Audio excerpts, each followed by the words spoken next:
Is it hard to understand? When it comes to reading the Bible, the first thing that comes to mind is the fact that this is the Word of God.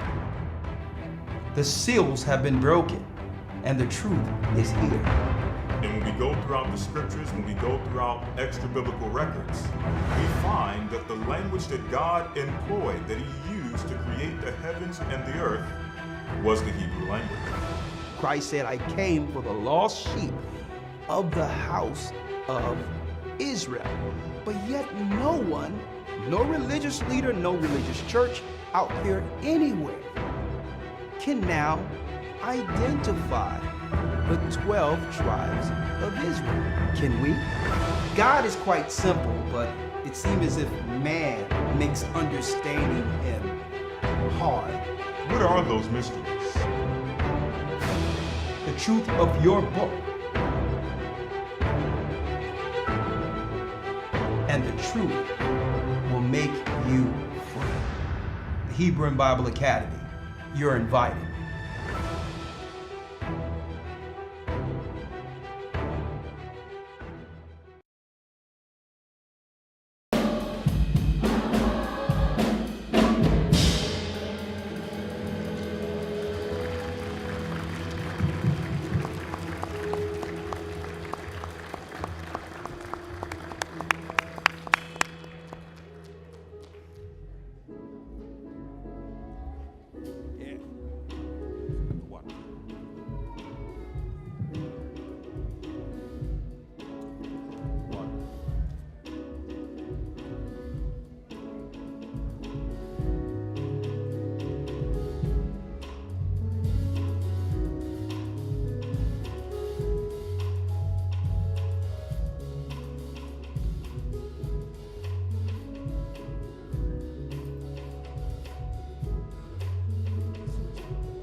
One is fine with me.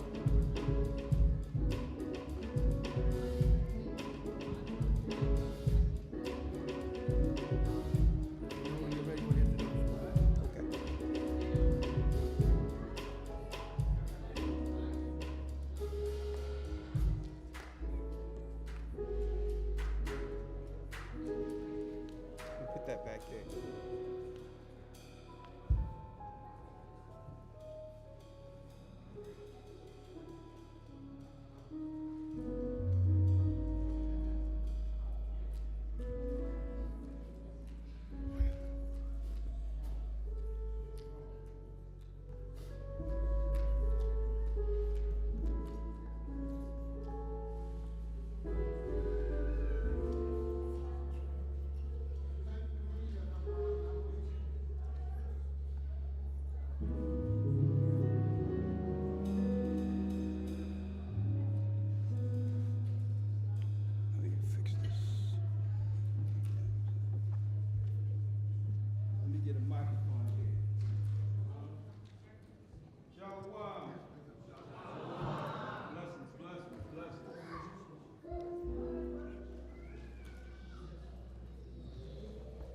Shalom, brothers and sisters. Shalom. It's so good to be here before you all. First of all, you're going to fix that for me? First of all, give all praises to the Most High, in the name of Yeshua.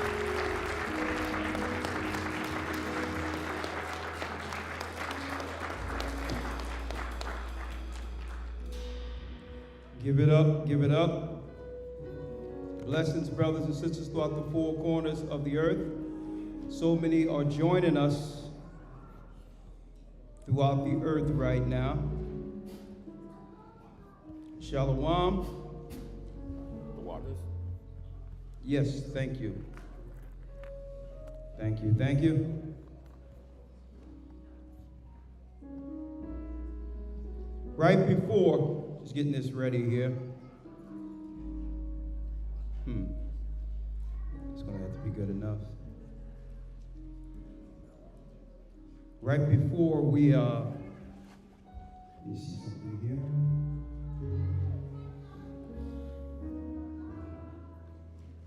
Let me know Yep, that's right it. there. Yeah. A little bit too much? No, it was good where it was. You can, right there. That's good. That's All good. right, there you go. Thank you. Connecticut, Shalom. All praises to the congregation of Connecticut. Let me hear you. Connecticut, where are you? All right, round of applause. Right? Blessings to Bishop Ganon. Blessings. I know we have Boston. Where Boston at? A few people from Boston came in. Blessings. It's good to see you all here. It's a blessing. Before we go into the lesson, we have an itinerary here, right? Before we go into the lesson, the elders of the church, myself, Elder Rakashan, Elder Lawyer, would like to take communion with you all. The bread and the wine will also give you some insight before the lesson is over. We'll also give you some insight on the direction of the church going forward. All right? It's about to go down. Everything the Most High have shown us since the beginning of this ministry, we're in the midst of it, and it's time to prepare the body for what's about to happen in the earth prophetically. There's a lot of shaking that's going on and has gone on. Now I'm visiting a lot of these areas because I understand that since the so-called virus, a lot of these areas have been under serious attack, right? So much uncertainty and so many things that have happened, even to Boston, Connecticut, this region in particular. And years ago, I went into New York and never had a chance to sit down with you all to have a one-on-one, and we're going to have that after the lesson also. Because there's some ambiguity, some misunderstandings that may have shaken some of you, that may have had you question the faith or even the church in of itself. And I just wanted you all to have an open, honest discussion so that you know that you can trust the men who the Most High called to help us go through this. And understand this. We all need the Most High, but I have enough sense to know that I cannot do this without you all. And I need y'all to know this. Neither can you do it without us. And if we can't stick together even through the tough times and reason with one another, why were we called? Right? Why were we called? We were called to endure. So I'm here to encourage you all, because you can look around now and see what's going on in the earth. You see the prophecies unfolding. But those that are left here, believe it or not, through all the shaking, will lead hundreds, if not thousands of people who will need some direction. Believe me, I know. So you stand in strong, you persevere, and guess what? If you do have any questions after this, we're going to turn the mic off publicly and we'll have the conversation on the Lord's Sabbath. But I'll tell you this, before this Sabbath is done, there'll be no questions, and I have no doubt that you'll be more inspired to finish this work in the Spirit of Christ than you've ever been inspired to do so before.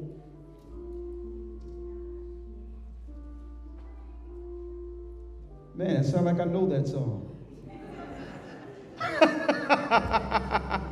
I'm like, oh, who's playing that song? Go ahead, boy. I'm ready to get this guy. Get him over in Philadelphia. That's that keyboard play, ain't it? Well, something about that music, boy, that touches me. Because y'all don't realize that song right there, Lord have mercy. In a bathroom in Egypt, Sharm el-Sheikh.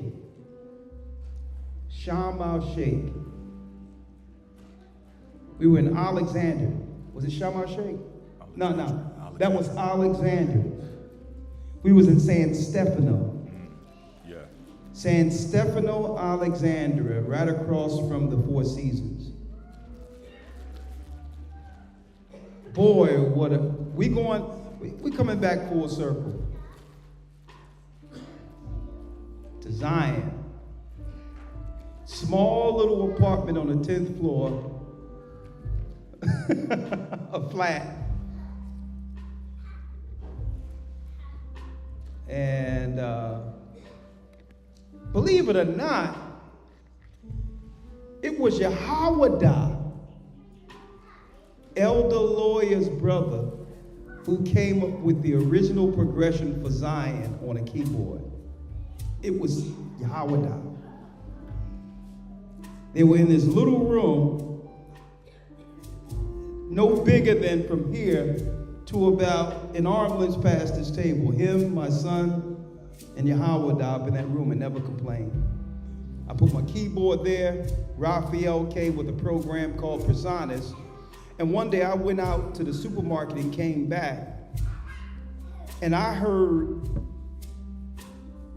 Maestro for the first time, picking up from where Yehowadah was. I'm like, who's this guy playing the keyboard? And it was Maestro. I didn't even know he's played keyboards.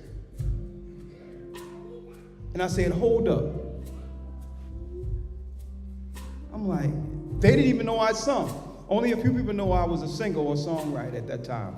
We were just out over there in Egypt, ready for the next phase of this ministry, ready to flow into the wilderness if we had to.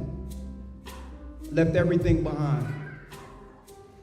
Man, I heard this, and I got on the phone. I said, hey, Ralph, I need you to come over. I said, you come over real quick. I put a mattress in the bathroom. Took a cord, and you should have seen how weird this looked in this apartment. Took a long cord in a one-bedroom apartment and put the microphone in the bathroom. Padded it up because, you know, those particular bathrooms, they're all tile from the floor up, and it's an echo when you go into the bathroom there. And I put mattresses up. And I said, you know what, we need to do this sort of like a Boys the Men type of song. That's what I was thinking. And I said, I'm gonna start off real soft because I don't wanna come in abrasive. And then should come with the heavenly angel type voice because he had a good falsetto. And I said, I can bring Ralph at the very end with the strong Eddie Ruffin, whatever, a Wanye Indy. I feel the very good, hallelujah. I'm like, we got the voices for it. And I just sat there and I just wrote the whole song. It took me, through the Spirit of the Almighty, I can tell you, it took me all about 15 minutes to write the whole song. All the parts were done. And we called them over. I went in the bathroom, did my part.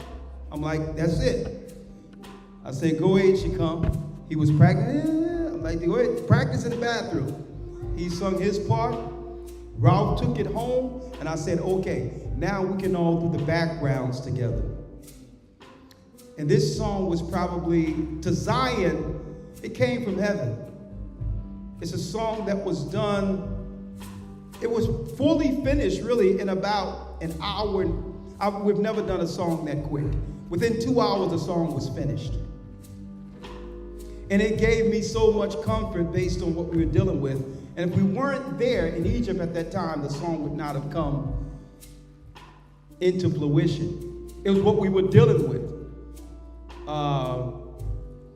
I hear the Spirit calling me, drawing me back home. Been suffering with my family. I know it won't be long. One day you're going to look for me, and I'll be gone home. Israel is calling us back home to Zion.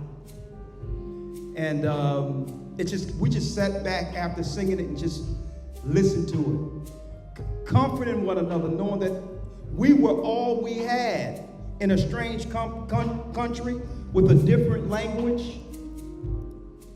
And at that time, I had no idea that the Most High would bring me back or bring us back so that we can all go into Zion together one last round. Brothers and sisters, that's where we are right now.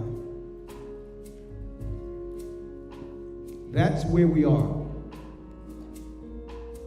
And what I would like to do, not just as an elder, but a brother first to with all of you, is to take communion. The bread of Christ, as well as the wine, as a reminder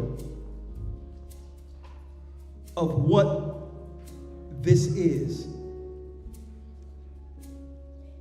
This is about the awakening. This gathering is about bringing forth the body of Christ. It took me a while to realize and understand, even coming up, what my calling was to do this. And guess what? I didn't want to do this, okay, at all.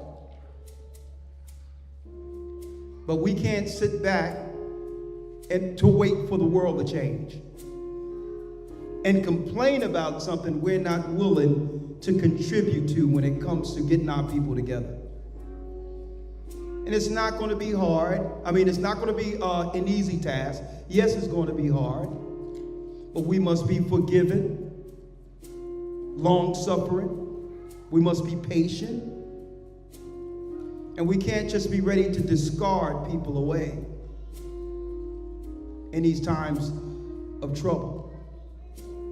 We have to be the ones that others lean on when they're rejected, while they're being rejected. As Christ was here for us in our dark moments, when he could have rejected all of us, we could never lose sight of that. We could never lose sight of Christ's mercy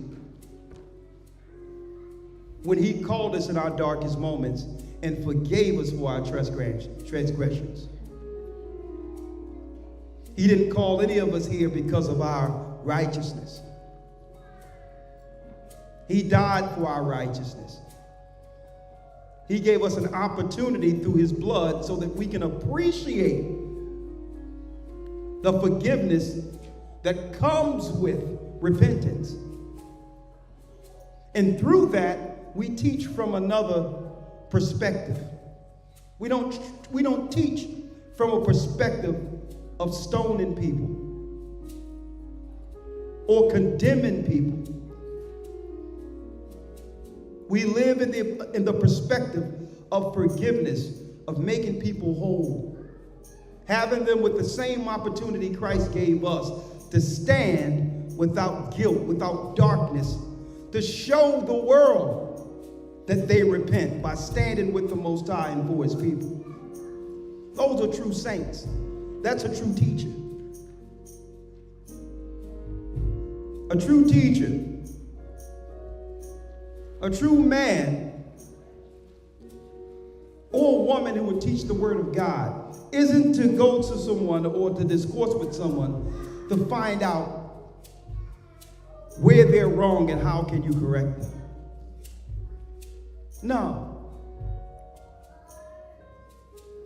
A real man and a real woman of the Most High is seeking where people need help, where they're sick, and how can we heal them? How can we heal them from the sin? So that now, if they seek to do darkness or wrong or go back into whatever they were dealing in, the Holy Spirit kicks in and grieves their spirit. The guilt sets in that won't allow them to step over that line of darkness. That's the next level in teaching the commandments. Not condemnation, but healing a person to see themselves and to see that dark person as a separate person altogether that they are in rivalry with or looking to condemn. They're not seeing that person, that dark person that Christ forgave in them. They're viewing that dark spirit from the outside of them, knowing what they're contending with. And that's what Paul understood. He understood that. And he consent that the law was right because now he can condemn that person himself. And that's when you know you've conquered sin. Not when someone else can point it out. When you can point it out and condemn it and see that dark person in you and to heal yourself and put that person under subjection. That's the next level of the commandment. And when we understand that, we become more patient. Paul, Pharisee, came out of the Pharisees, a condemner. His whole ministry he was trying to fix the men who were in leadership, who thought that they could bring that same condemnation into Christ's church without a level of violence. If you stone everybody that's in the church and condemn everybody that comes in that's already being trampled upon on the outside of here, who's going to be left to lead? You can't have a congregation filled with scared people, with people who are afraid to come to the forefront and say, you know what? Something is wrong with me. I've been struggling with something.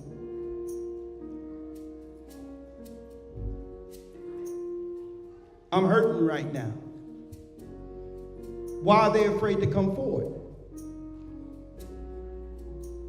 And we're going to talk about this because one brother said not too long ago, Elder, we got to put a lesson together with this, that, and the other because we're dealing with this more so in numbers in the church. And I said, yes, we are dealing with that. He says, well, do you give me some insight? I said, we can put lessons together. Either we can deal with what people do on the wrong side of things after they've done it, or we can show them through our teachings that it's okay for them to come to us before the sin is executed. If they are afraid to come to you about what they're dealing with, we're going to deal with all these issues going forward because why? We're going to hear it on the back end with them being afraid of condemnation. And they're going to do it behind your back. But if they see other people being condemned and stoned, then they'll be ashamed to come forth themselves and tell you their sickness. And this is why Christ didn't go to the Pharisees. He didn't go to the scribes. Our people need healing. Our people are sick. Our people have been conspired against. Our people are downtrodden. He came with that perspective to understand that. And his healing brought them to a level to respect the law. We have to, and guess what? This is how we're going to have to understand the healing perspective, the healing part of a ministry. We have to bring people to the knowledge of the law. But they have to what? They have to trust us enough to speak with us, to talk to us, to tell us what they're dealing with, knowing that they're not going to be condemned or blasted all over the place. Or when they talk to you about something, then it becomes a social media topic. How can they be healed when they are afraid to talk to those who they thought they could trust?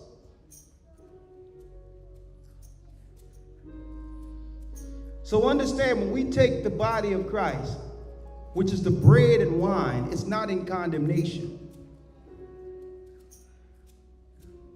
The bread, what we are remembering is that Christ's body was sacrificed and it was broken for us.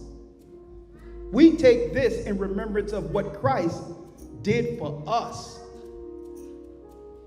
When we drink the wine, we drink the wine in appreciation for that sacrifice, knowing that Christ shed his blood for us, which gives us an opportunity to step up as priests without guilt or without darkness. Why? Because, hey, I can step up as a priest, as a teacher. Because Christ, the only one who could actually, brothers and sisters, go before the throne with the highest priesthood, sacrifice his blood so that my sins or your sins don't condemn us. And with that condemnation, we can stand in boldness without fear, without guilt of past transgressions, and do Christ's work. Elder Lawyer, if you can read, I would like to first do a communion with you, brothers and sisters. The bread of Christ. Yes, sir. 1 Corinthians 11 and 23. For I received of the Lord that which I also delivered unto you, that the Lord Yeshua, the same night in which he was betrayed, took bread. And when he had given thanks, he brake it and said, Take, eat. This is my body, which is broken for you. This do in remembrance of me. Christ has sacrificed his body. Eat.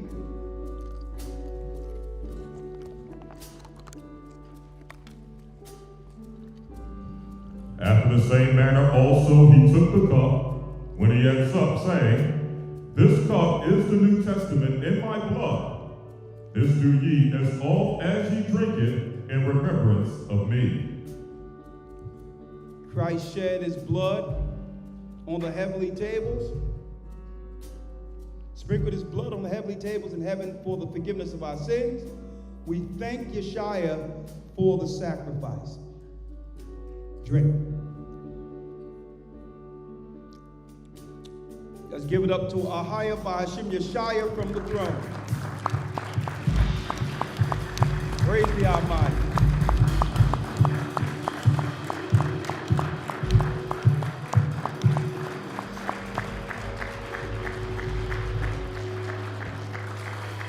All right. Well, we're going to give the band a break for a second. Something's feeding back over there. And we're going to jump right into the lesson. We're going to jump right into the lesson. We're going to try to have a lesson for about an hour, and then we're going to open it up. Let's see. Yeah, we're right on time. It's 1 o'clock. Yeah. We're going to bump all this up 1 hour, every last thing. Yeah, everything's going to break up. We're going to bump up 1 hour because it so happens that the venue y'all found was closer than what we thought. So we saved an hour, so we're going to bump everything up an hour. All right? I want to say also, real quick, that I know y'all been hearing this online, that all praises be to the Most High, we're going to have a Maccabees program, a program for the brothers, and a young Maccabees program for the young men, to raise them in the admonition of the Almighty. Leadership skills, scripture skills, trades, you name it. We're going to focus on the Maccabees program first, and then we're going to also add in a program, especially for the young ladies, being led from the or through the elder sisters when it comes to certain talents, etiquettes, decorum, right? Like it used to be growing up. Our young ladies aren't getting the same guidance that they were getting, and believe it or not, you have to pay more attention growing up to the girls because there's so much that goes on with them in preparation of being a wife. It's different than boys. Okay, it's way different. The girls go through changes with their body and all these things that they have to understand. When their bodies change, something in their minds change. And men just don't understand that, but mothers know. Because they went through it. So these certain stages, our young ladies are being left to figure this out by themselves. But when you get the virtuous women in position, it'll say, listen, baby, this is what you're going through. This is how you handle this. And I remember where the elder women handled the girls with care. And the girls respected that guidance. But there's nothing out here in this world that can prepare our girls for when their bodies begin to change and they're not getting direction with what to do when it comes to their flowers, when it comes to holding their virtue, when it comes to holding the respect and virtue that comes with purity.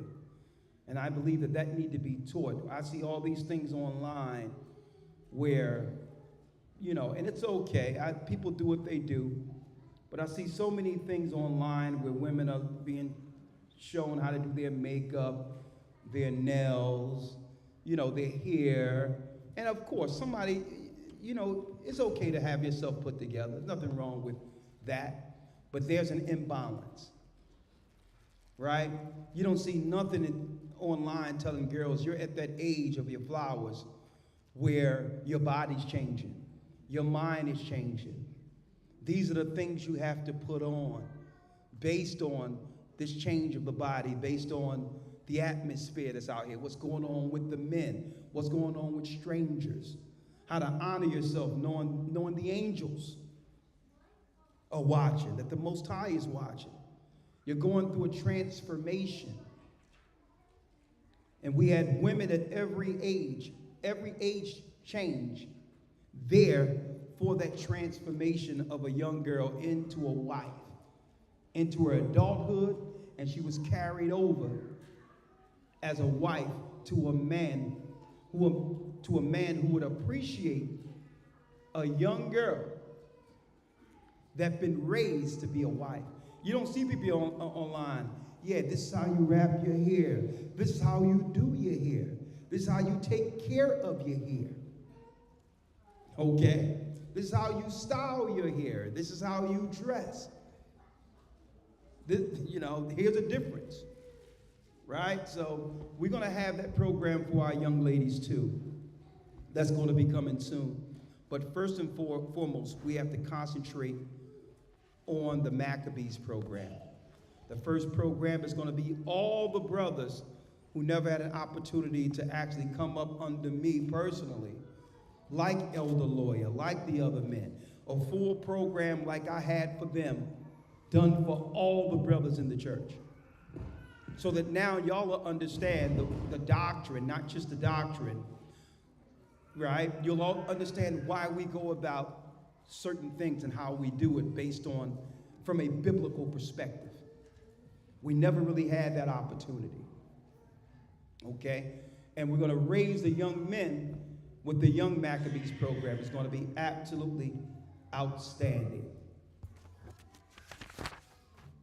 Okay, we got a baby over there, huh? That baby's saying, give me milk. Milk. All right, let me just acknowledge the leaders here. Bishop Ganan, Officer Anan, Officer Karash, if y'all can give it up for those men. And their wives.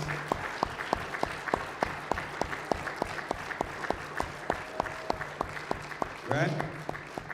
Also Boston, Deacon Yaikwab Jacob, Deacon Ricard.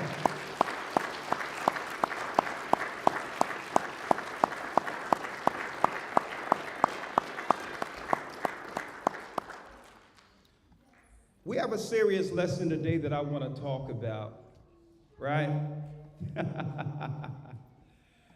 Real quick. And at the end of this lesson, I'm going to open it up with if people have any questions when it comes to doctrine. Or if you have any questions based on the lesson, since it's pertaining to the topic, I'll be able to answer this for the world. Because maybe you have a question somebody out there might have, okay? And then after that, we're going to shut it down and we're going to have a conversation. What I wanted to go into, right, I wanted to talk about today how the Gentiles, the world, believe it or not, folks, the whole world structure was set up to replace God's people. And that's why I named this today, the world. This world tried to replace the true Israelites. And it's important we understand this, because that in of itself tells you how important Israelites are. How important we are to the world without even understanding it. They tried to replace us. Now they'll try to downplay this when we say, we're Israelites. Have you seen that lesson, the 12 lost tribes found? We're God's people. Christians will try to downplay it. It doesn't matter. They'll go into their gaslighting. Oh, it doesn't matter. God loves all people, as if someone stated he didn't love anyone. Automatically they go to their talking points. Jew or Greek, rich or poor. If we in Jesus, we're all Abraham's seed. All right. It's as if they structured that doctrine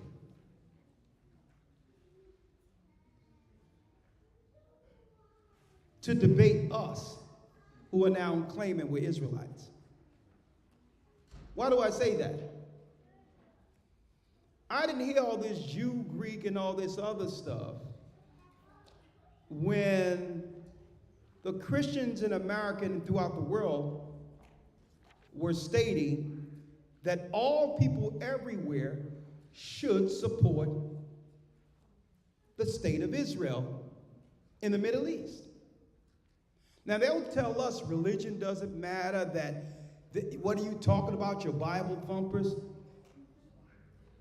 Folks, the whole political landscape that's going on in the Middle East right now is predicated off of a biblical promise of restoration according to the Bible. That's what they're teaching in all the Christian churches, that we're in Israel today because this is the restoration of God's people. So all the turmoil and bombs and Gaza and all that, at the root of all that is a biblical perspective.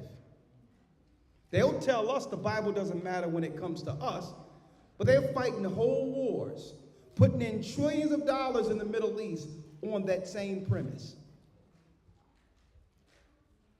On the same premise. I need y'all to think about this. They'll tell us, hey, Jew or Greek, rich or poor. But you got a whole country over there where America is invested in the trillions and trillions of dollars to back up people who claim to be Israel.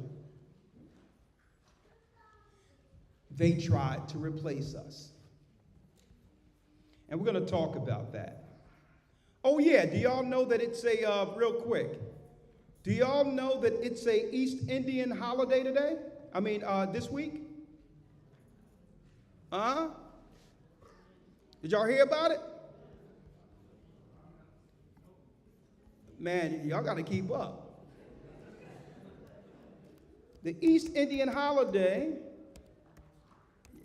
y'all going to be excited about this, right? I think it's called Diwali. The East Indian Holiday Festival of Lights. I think it's this week.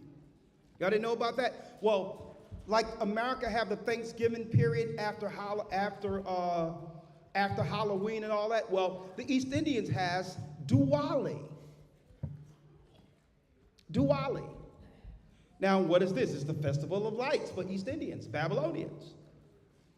Diwali is the Festival of Lights, a major holiday in India and among the Indian diaspora that celebrates the victory of light over darkness.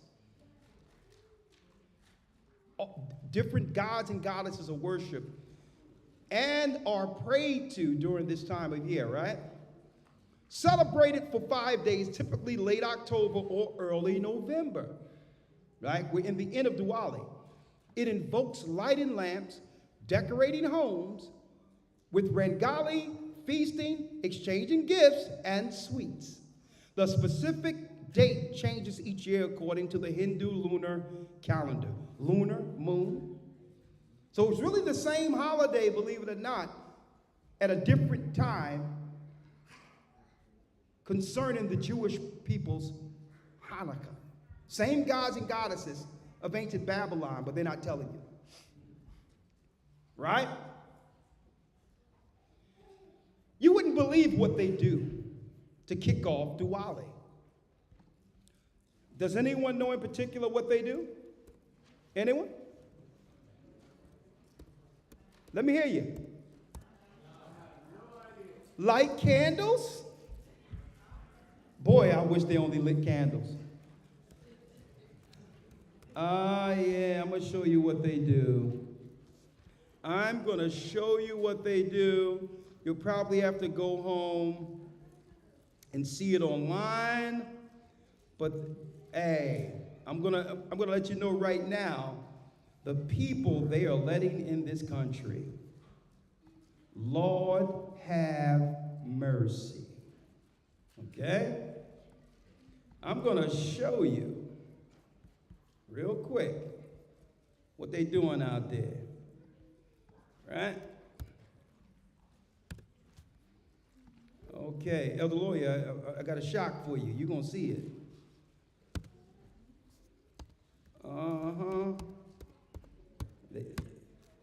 I'm going to show you how they pop off their Sabbaths before I go into this, because it's all connected. They tried to replace us, and they're all complicit, these Babylonians. Our Feast of Lights is what? Our Feast of Lights is what? It's a time of year, it's going to come down the line, where during the Maccabean period, we cleansed the temple, the whole nine, and the Most High restored enough oil for 8 days so that we could cleanse the temple. That's our Feast of Lights. Now let me show you Diwali, the Feast of Lights. And these are the people that they're trying to use to replace us, folks. Let me see here. Let me pull it up for those who don't know about this. India celebrate Diwali. Right? Let's get it here. I'm going to get it right here.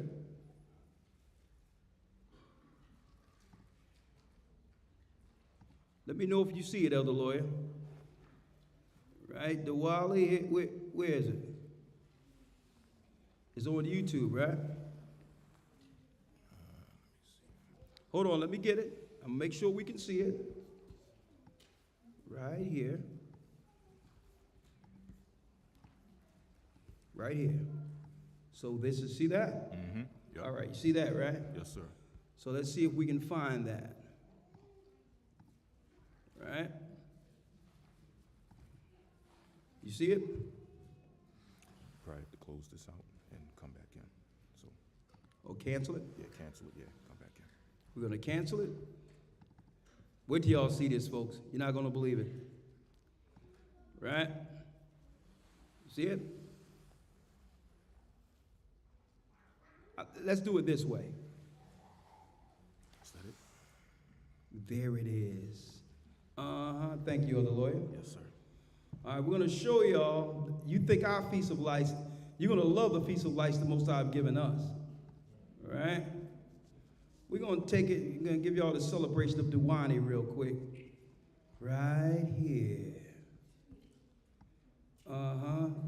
Welcome to the Feast of Lights. You know what they do on Diwali to get it kicked off? Well, they take all their cows, their sacred cows, because you know they don't eat cows because they believe cows are synonymous with the gods, right? The gods come in through the cows. The bull horns goes way back to Baal. The golden calves, which links directly to why they do not deal with cows because they worship Baal, the horns. So once a year, I did the research on this. Once a year, they take a full 2 to 3 months, right? Because you got to get the fertilizer dung gets ready so that they can go into the next season with it, right? But they keep a full month of it, of cow dung, roll it up into big piles, and throw it at each other in celebration of Diwali. I'm going to show you how they worship the Most High.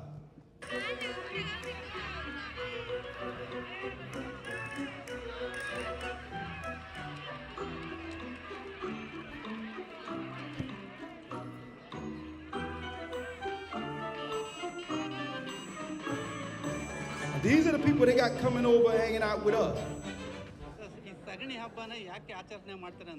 The reason why we celebrate the cow dung festival. There it is.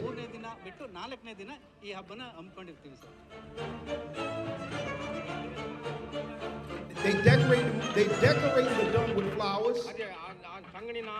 ಒಬ್ರಿಗೊಬ್ರು ಹೊಡೆದಾಗ ಒಬ್ರಿಗೆ ಹುಷಾರಿಲ್ಲ ಒಬ್ರಿಗೆ ಇದಿಲ್ಲ ಅಂದ್ರ ಆ ಸಂಗಡಿಲಿ ಹೊಡೆದಾಡ್ತು ಅಂದ್ರ ಅದು ದೇವರು ಅಲ್ಲಿ ಕಾಪಾಡ್ಬಿಡ್ತಾನೆ ಅವರು. When y'all get home, y'all gonna see this. Y'all not gonna believe it. I thought it was a myth. I thought it was a legend. I thought it was fiction. I said I'm gonna show up here, see if it's real, and now here I am with everyone, ready to celebrate. A festive time of year.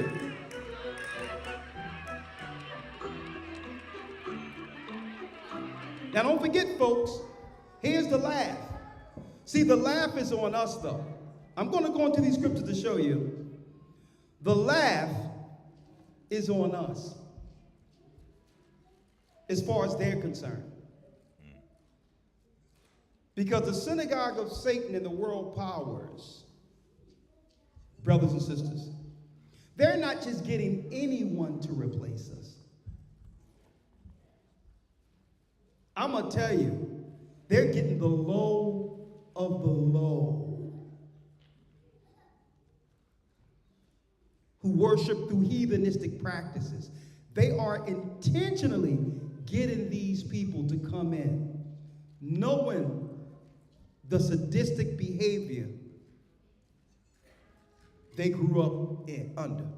Imagine this is what they grew up with, and now they live right next door to you.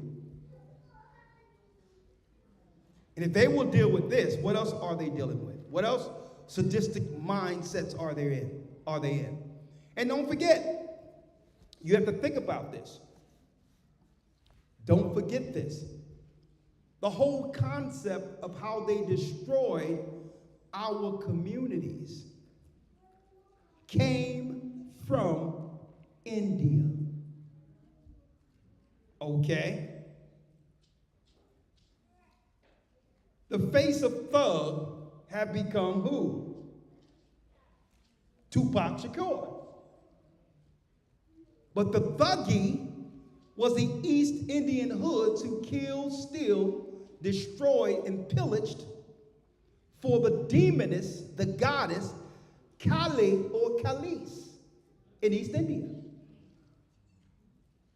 These are the ancient spirits that they integrated into the culture of music to destroy those who would one day arise and be above all people.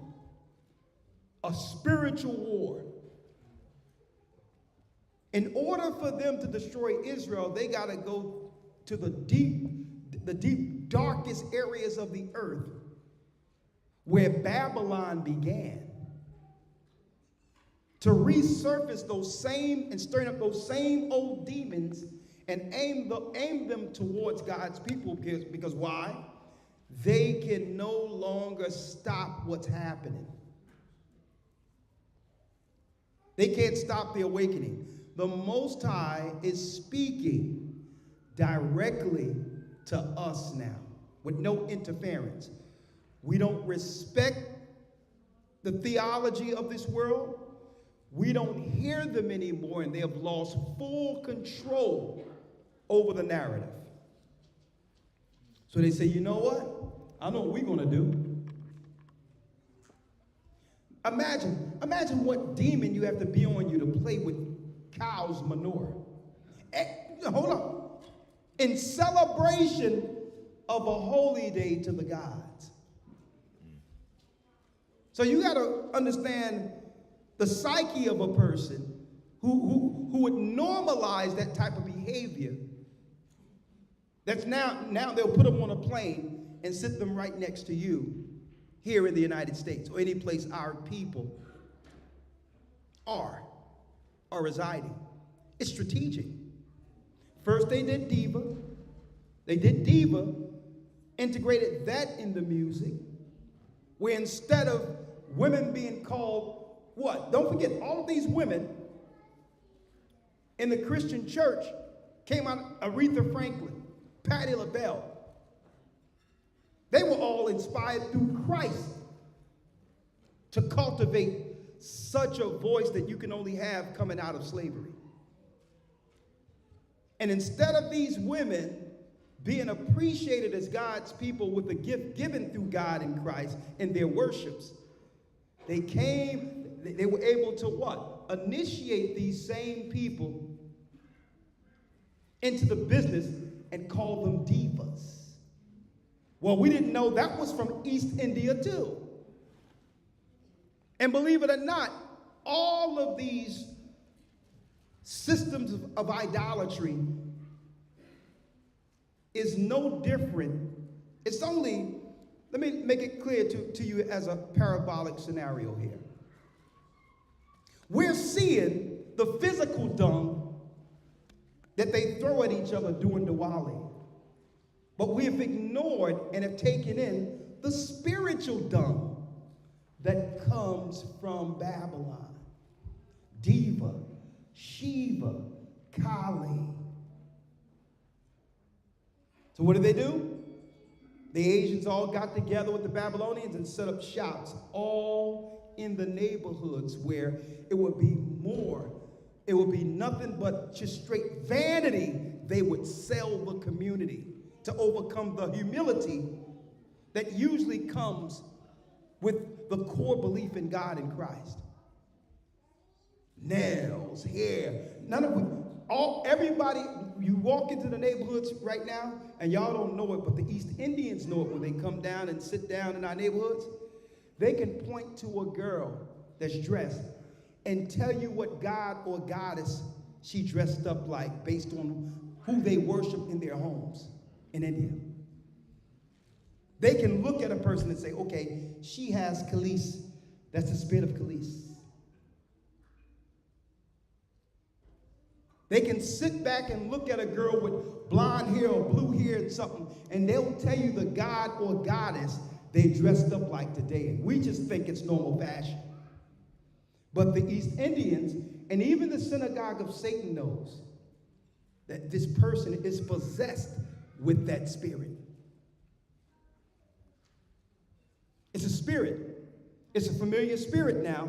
And now when they set up their stores, they can continue because you got the spirit in you to lure you in through their sacrifices, through their Diwali, through their worships. You think you just want to go to the store. You don't know you're being summoned into the store. You're being called into the store through these different spirits that we've taken on. And then what happens? You do it over and over and over again, thinking it's normal, and then one day you take all the stuff off and look in the mirror, and you realize that you have totally destroyed that young innocent person who just wanted to change into a certain fashion. The hair hanging out, bald spots, and little hair hanging over here and little hair hanging over there. You're looking at yourself and you're not even the same person anymore. You're becoming the demon. When you take it off, you start to look like the demon that possessed you. Hence the reason why they're bringing the Babylonians over here. It's a spiritual weapon. These people are heathens. They are heathens. Now, this is how they're looking to replace us on the economic level. And it's to a point where if you try to point it out or try to change it, the spirit in the person will fight against you. I need my alter ego. Why? Because, hey, you don't want to see what's under it. I have to cover myself with the alter ego now. Because now my hair is done, my face is done. Now I'm subjected to the gods. That's how they have replaced them. Folks, these devils were patient. They were patient. It took them decades to instill this in our communities. They were very patient, one demon at a time. First, we're going to do diva. After diva,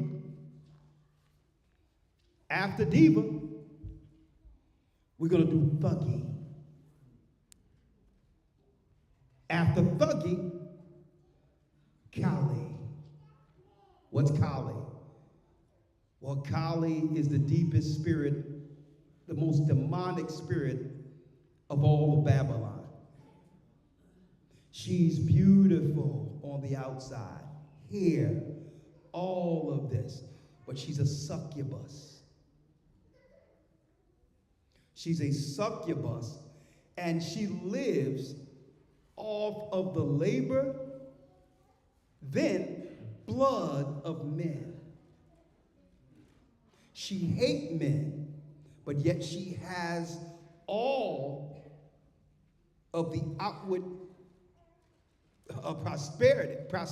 posterity, the outward image to lure men in. Then if a man want to be around her, he must work for her. He must steal for her. He must kill for her. If he die in the line of duty, what happens? They are to take off the head of the person, put it on a necklace, and she wears each man's head around her neck who've been lured into her beauty. This is why you'll have women in the neighborhood and you'll ask, well, what happened to your man? Oh, he got killed. He's in jail. Same spirit. And if you ask her why he got killed or he's in jail, it would have something to do with him trying to satisfy her wants, her desires. It's the spirit of Kali. I'm going to pull this up so they can see it. Some of you, see, a lot of you think this is fairy tale. This is high-level demonic possession. And why am I going into this, starting with this, as I read in the Bible and go into that they tried to replace the children of Israel? Well, you can't replace the children of Israel unless you first destroy the spirit that's within the children of Israel. When we thought we were Gentiles and all that, the Jews, the Christians, they didn't think anything of it. They didn't care. It was really a soft war against us. But now, folks, they took a poll in 2019. The Jewish people took a poll with the right-wing Christians and found out that the majority of black churches throughout the United States, that the majority of the people in the black churches believe that they are the children of Israel. Even though they don't follow an Israelite doctrine, they took a poll in 2019 and realized that, guess what? The gig is up. Black people aren't identifying as Gentiles anymore. It was a poll. I showed it on the broadcast. And no sooner as that poll happened and it came out that all the churches were changing, leaning towards us being Israelites, look what happened in 2020. Boop, the lights went off, shut everything down all over the world. They're like, we need to do a reset right now. And that reset was to get all the pastors who couldn't keep their congregations under control, to get all of their people in the church to take the poison pill. And the majority of churches buried the majority of the congregation that was left. And out of COVID, many churches, our churches in the community, couldn't survive through the 2-year span that they were doing that farce with. And then, what did they do? Somebody get the baby. Then what they do? And then when we woke up out of COVID, we looked up, and all the pastors they have in the United States now that the Jesuits are backing financially are from other countries.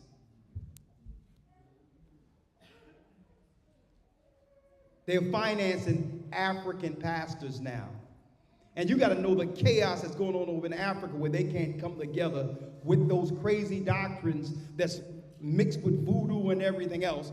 These are the pastors that are now putting over black churches as if none of us can recognize it, to thwart the awakening.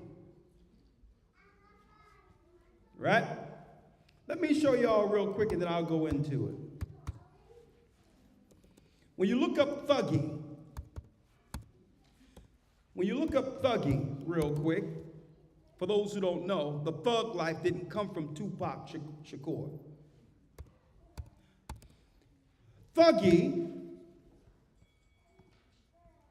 were the thugs from India. Right here. The thugs from India is where you get thuggy from. The thugs of India. The same cats like this on Diwali who's throwing cow excrement once a year in celebration. This is where they get the thugs from. Well, who were thuggy? Well, let's look at it. Thuggy.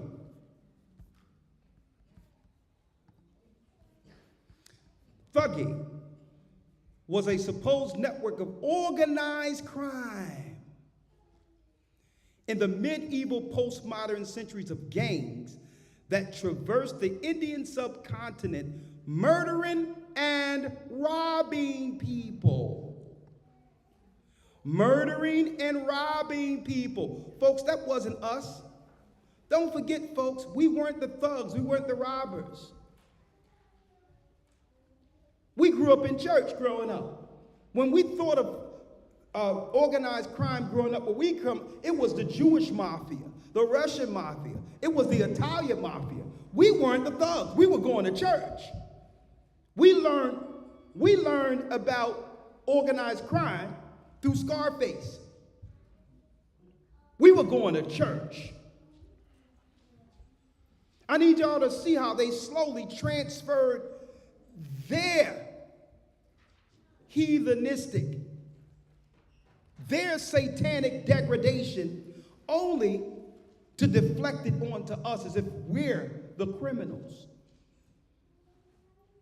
Even these evil people that we see in the movies, who was making these movies, they got the whole idea of organized crime from India, who would pillage their own people, harass their own people, murder their own people. Very tribal people. Now imagine if they are like this amongst their own. Don't forget, imagine what they're going to do amongst our children. They're being weaponized. We don't even understand, we don't understand the surroundings of where these people have come from and what they had to live through to get to America. And they try to put this thing out on us like we're the thugs, folks. The whole idea of thuggy came from India, the hub of Babylon. From India all the way into Iraq was the Tower of Babel. The most ancient demons. And guess what? You got the thuggy. So the music business did all these rituals and all these others to these spirits and begin to incorporate the spirit of these ancient demons and spirits into art form. Into art form, the music. But then you go into thuggy, and it says thuggy, the worshiping of Kali. The worshiping of Kali. Now let's unpack this for a minute. The worship of Kali or Khalees. Now when you go into Khalees or Kali, something is interesting about her, and I showed this online before for those who are out there who are watching this. Right? Because Kali is sustained through the thuggies. Now, as you can see, for those who are out there, you had Esau who went into these countries to explore the criminality within India, understanding how he can industrialize wickedness. Right? But there's one thing in particular I wanted to show you when it comes to Kali. There's a picture of her here. They may have taken her off since I've been exposing this thing for a long time. Right? Thank you. Let me see if I can do I really appreciate it, my brother. Let me show you all this here. Is it hot in here or is it me? Huh? Lord, have mercy. What they got the heat on? Hades? Oh, Lord. Oh, there she is. There she is. There she is right there. Kelly. The demoness that they got all the women to idolize without knowing. Under her feet are men. Doesn't matter the race, black or white. Right? The thuggy would sacrifice for Kaylee. And this is what women put on. Which immediately, believe it or not, it takes away all the purity that's left from the little girls. The hair, the nails. At the expense of men who are willing to scam, steal, kill, just to have a time with her, even if the time is temporal. All that they got directly from, brothers and sisters, East India. The thuggy are the heads around the necks of Kaylee. Right? I wanted y'all to see that real quick. Because guess what? Come to find out, 70% of the visas that goes out from the United States, 70%, brothers and sisters, of the visas that go out from the United States to bring in these people for free are East Indians. 70%. And don't forget, I know the majority of you who pay taxes in here. Raise your hand. Yeah. Well, it's your tax money that goes so that they can come to the United States and go to school for free.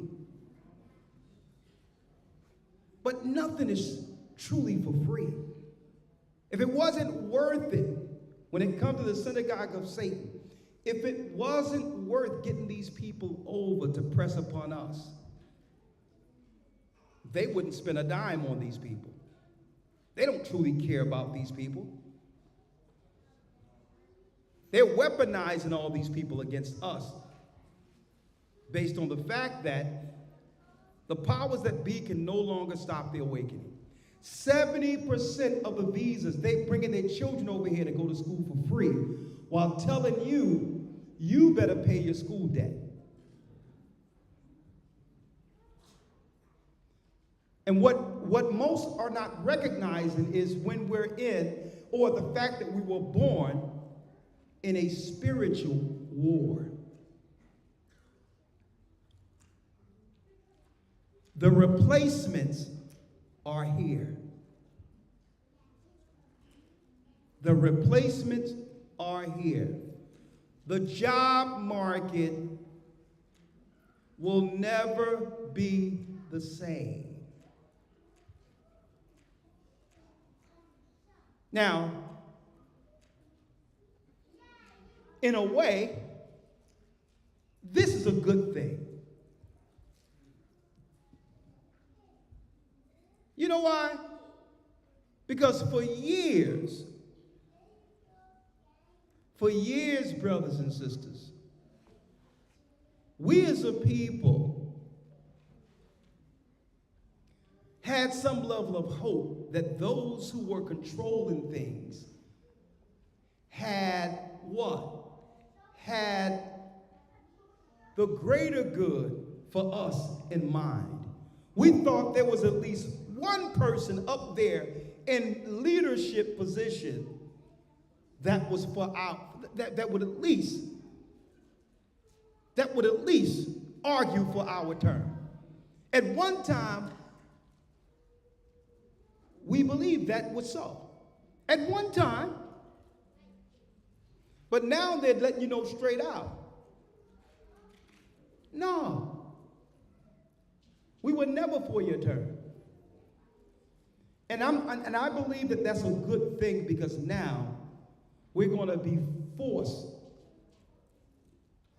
to dig deep down within ourselves with only what the Most High has given us to survive. And when that happens, brothers and sisters, a phenomenon happens on this earth. It's going to be a phenomenon. There's a lot of things we didn't tap into spiritually because we didn't have to. We were too dependent on a government that we thought was for us. And now the government is saying, listen, I don't care if you know we're trying to replace you.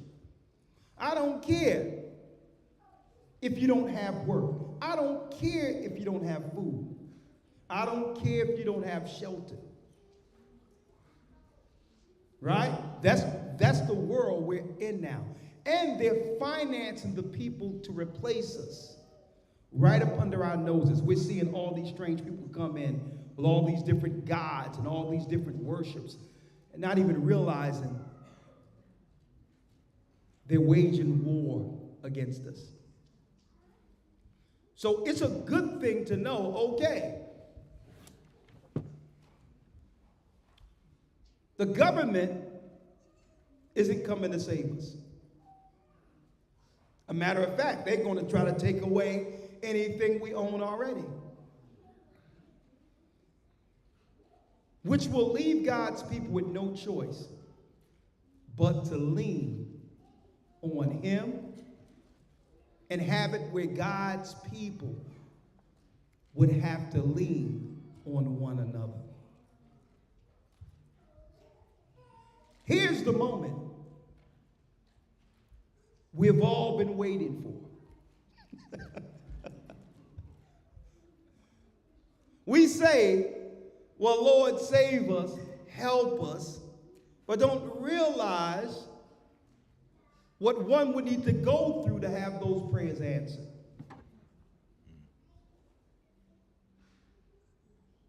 He's saving us. If He cut off every option where there's no other alternative, and then all of us at once know that we have to lean on Him, the Most High said, okay, sons and daughters, now let me pop this thing off. Let me show you I was here with you the whole time. Now through your obedience and respect of what this world is, you're now ready for me to stand before you like I stood before you all coming out of Egypt. All of us want to pray that we want to be saved, but the Most High is not going to do it the way we're thinking. We'd have to go through something. We have to go through something. We're going to have our backs against the wall, where only the Most High can show that if He wasn't there before us, none of us would have made it. That's when we're going to know that the Most High who called us to this work is truly the God of Israel. That's when we're going to know, okay, this is Ahia, the name that was given to Moses at the burning bush. The Most High could have easily took Israel, moved Israel from Egypt, and just placed them over Jordan into the land of Canaan. He could have did that like that. But no, what did He do? He had Israel walk around the wilderness for 40 years Because even though the Most High did all this work, you still had those who was questioning the God who condemned Pharaoh, parted the Red Sea. You still had doubters. Man, we can go back to Egypt, man. He brought us here to die. Nah, the Most High had what? A purging in the wilderness.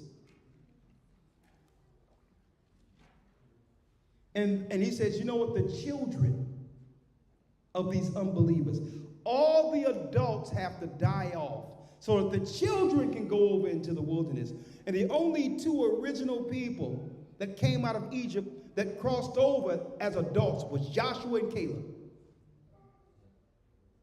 And I like to think about this ministry, full circle, traveling all the way into Egypt and all around, with no thoughts. Believe it or not, folks, we had no thoughts of having an institution or church. Our thoughts were to travel, go to where we need to go, and be ready for when Christ returns. But through the Holy Spirit, the work drew so many people into the knowledge at one time. And as a result of it, we said, you know what? We have to come back and organize. Don't forget, brothers and sisters, when I walked out of the United States, I had no thought of ever coming back here. But the Most High brought it around full circle to why he had us do what we did from the beginning.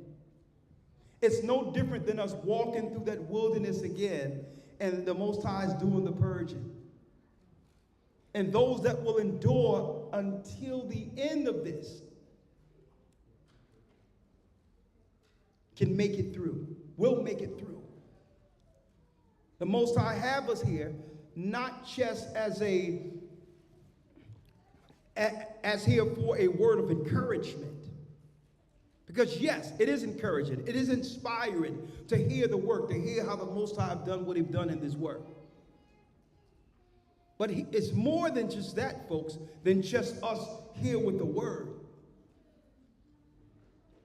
We're here with the understanding of prophecy to say, listen, everything that's going on in the earth right now, the Most High had us teaching where we didn't have to modify anything. And now we're living in the times the Most High showed us before the internet blew up like this, before there was a YouTube. So now it's coming around full circle. Well, the Most High showed us this in the early 2000s, and now we're here in so-called 25, to help our people get through Jacob's trouble. And I'm not talking about the trouble that's coming. The trouble is here. The whole thing was set for when they came out of COVID. They would have an entirely new world system in place that would begin to come after our people all at once.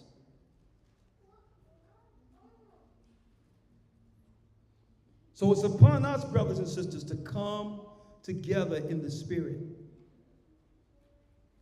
Anything, any negatives, anything that's stopping us from being who we are in this work, in this church, that's prohibiting us coming together like we originally thought we should have come together. It's time. The Most High is pushing us together. The replacements are here, and these people are insane that they're bringing over. It's intentional. Thuggy. Guys have a holiday, Diwali, where they throw dung at each other, and now they're going to put them on a plane and put them next door to you and your family.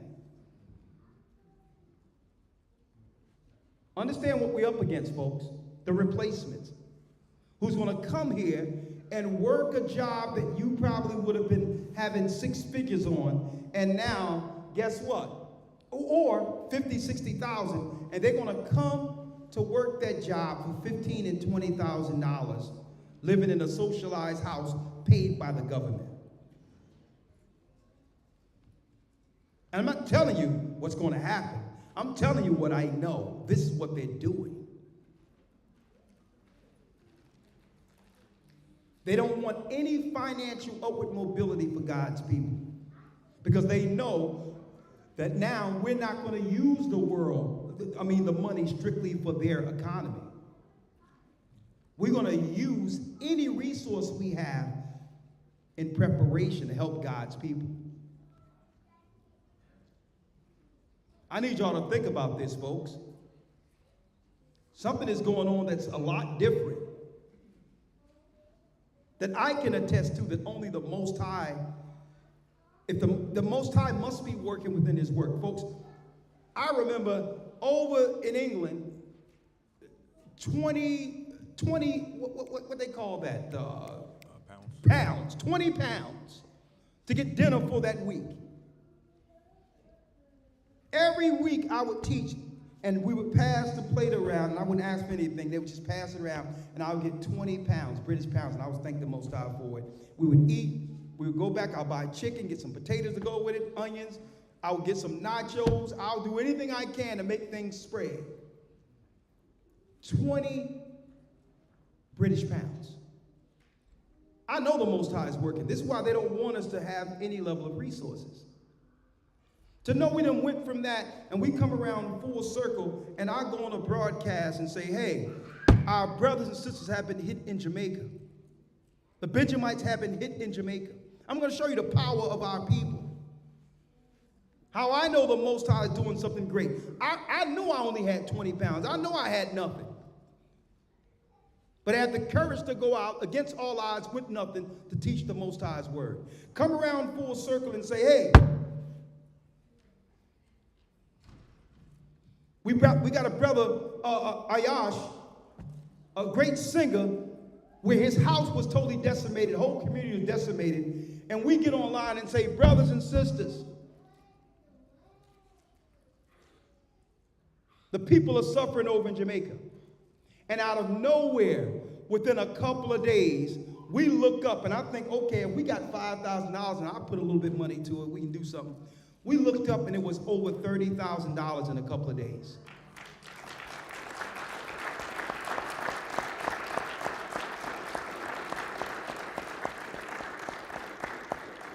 Man, you think the nations don't see that? You think the other people don't see this? Like, well, hold up. If we allow these people to continue in the jobs they were having and pull their resources, they'll use their resources against our kingdom. If they can just come together in a couple of minutes, not having nothing, to help our people in disaster, that's the spirit that's going to pull us together at the very end. And they know this. So this is also a testimony or something. It's also a confirmation continually. Not that I need it. Knowing where this ministry began and where we are, that at a drop of a dime, we can say, hey, we need something. And all the world pull together to help our people. When it can be any individual in here who could have been under those same circumstances, to know at a drop of a dime that the world will pull for you who's in the truth. The whole world is behind you for those who have found the truth. That's power. That's power, folks, and they see the power. That's power. And guess what? That 20 British pounds we had over in England, to me, it's no different. Because I'm doing the same thing I was doing back then.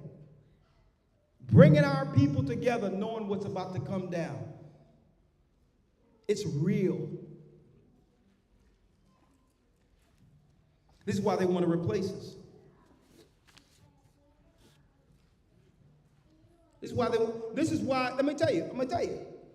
And this is why there's so many haters.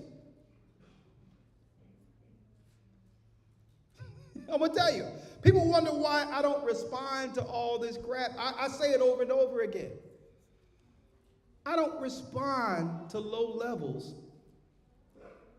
because I've seen through the work what this ministry is.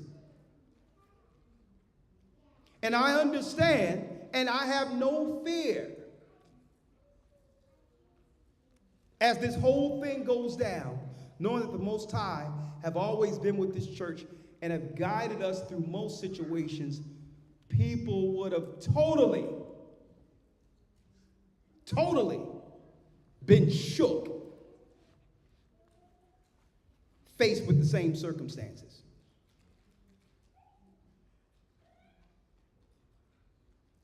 That's why when I see people talking online, I'm like, okay, all right, that's what they do. But where's your works that's transferring to the real world, to the real in the real world when it comes to the works in Christ? Right? You show me your faith, or you show me your talk. But your faith have to transfer to real works to help other people.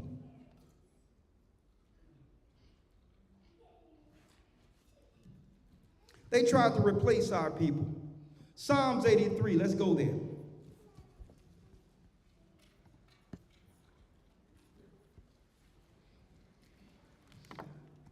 And brothers and sisters, this is how important each and every individual is. Individual are in this church or throughout the world, now that we've come to the knowledge of who we are. Right?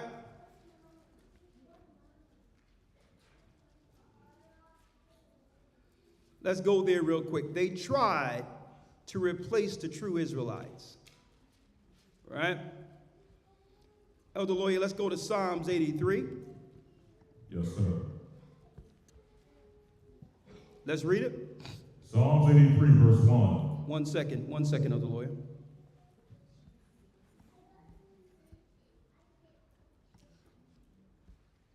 Psalms 83, let me get it here.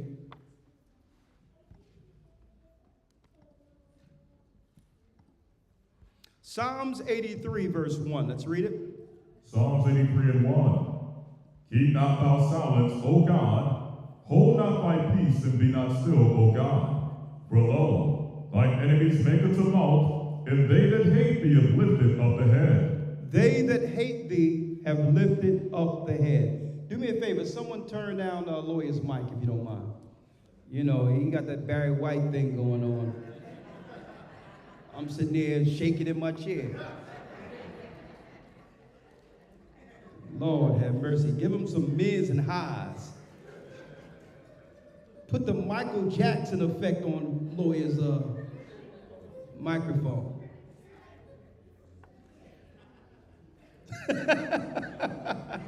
It's like, Lord, it feel like ready to go to war when this guy start reading.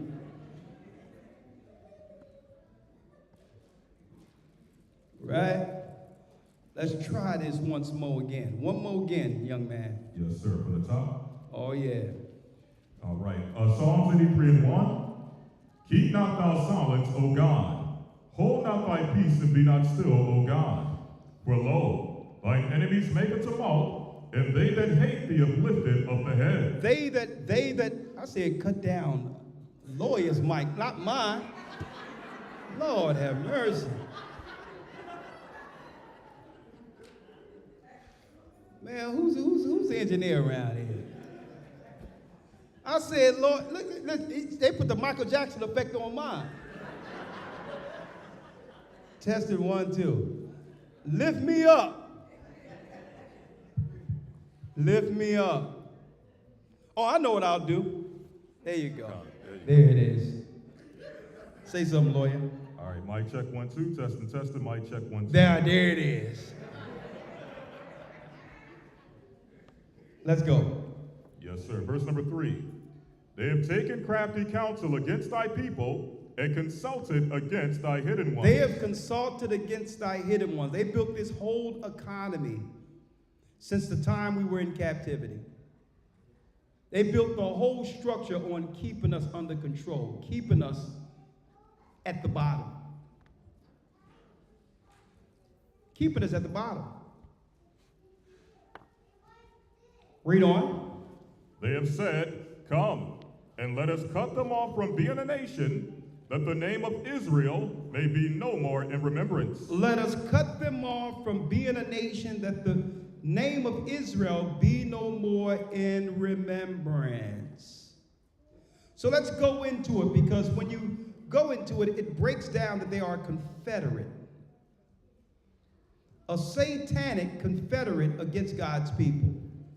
Read 83 and 5. Verse 5. For they have consulted together with one consent, they are confederate against thee. They are confederate against us, spiritually. As long as we're down with their false ideologies and programs, yes, they'll throw us a few trinkets. They'll give us a few gifts. As long as we go along with their false ideologies. Right? But as soon as they found out God's people all together and the black churches figured out we were Israelites, they said, you know what? Let's turn the lights out. And when we turn the lights back on, the church is going to be entirely different. We're going to have African preachers who are going to just appreciate them having a place over here in the United States. They got black preachers here in Atlanta talking about the Jews always been white. What are y'all talking about? And the guy from Africa. You know why? Because he appreciates the opportunity given him in America. And he's willing to sell his whole. I'm like, listen, it's too late in the game for somebody to try to claim that Christ was a white man. He must have just got off the boat.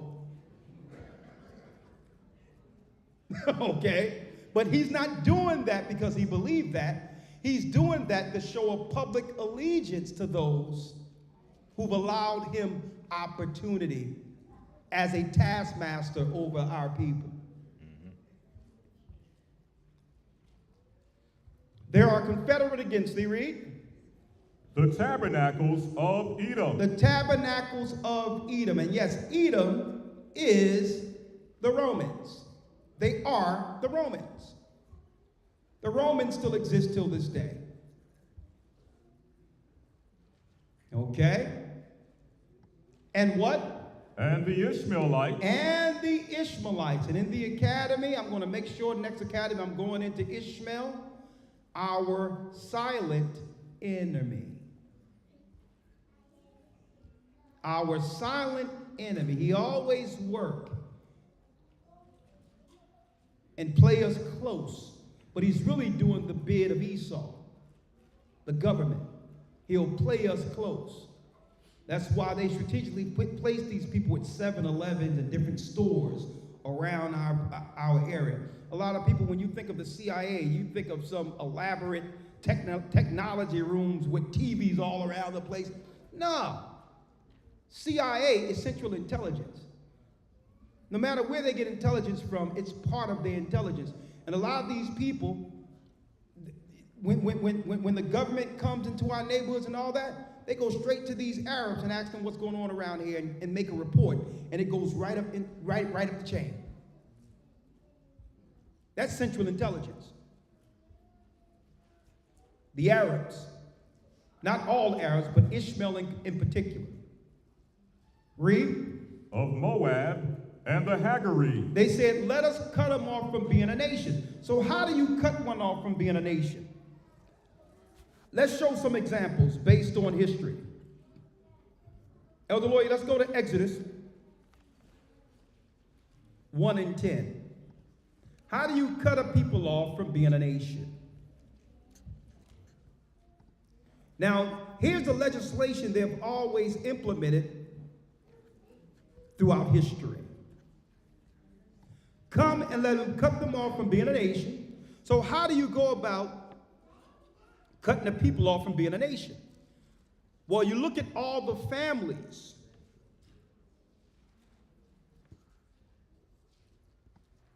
written of in the book of Psalms, and then you go into all the nations and see, okay, how have they conspired? What does that mean, cut them off from being a nation? Now we go into history a little bit.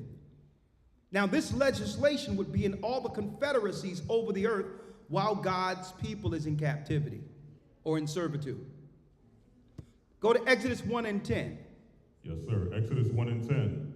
Come on, let us deal wisely with them, lest they multiply, and it come to pass that when there falleth out any war, they join also unto our enemies and fight against us, and so get them up out of the land. Let's get them out of places of influence. Let's get them out of political power. See, we were what? We were the high magistrates in Egypt after the time of the famine,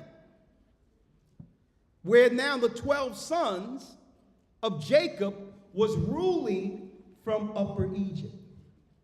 So let's get them out of places that dictate policy. Huh? Now I need y'all to check this out. Who was the last mayor of New York? Anybody know? No, I'm talking about the brother. Huh? One person. Come on, Mayor Adams. Mayor Adams. Get them out of the land. Who's the mayor of New York? Mondane. So first of all, you have to get them out of places of political influence, because they'll do what?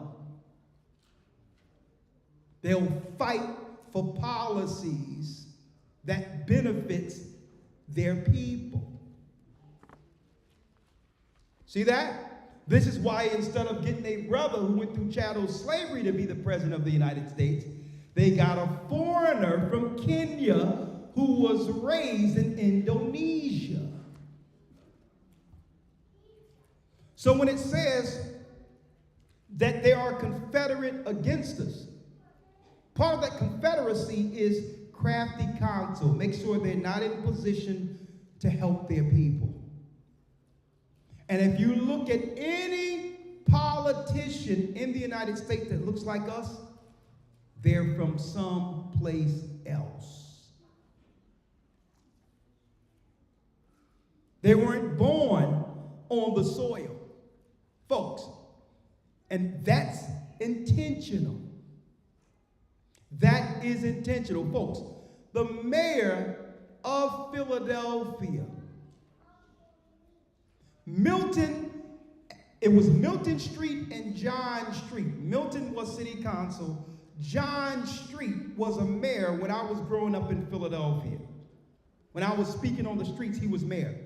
Don't y'all know, brothers and sisters, that the mayor of Philadelphia was raised and had family a half a block from where I lived? He was the mayor. Where we could go knock on a door, we would play ball and play stuff with his son.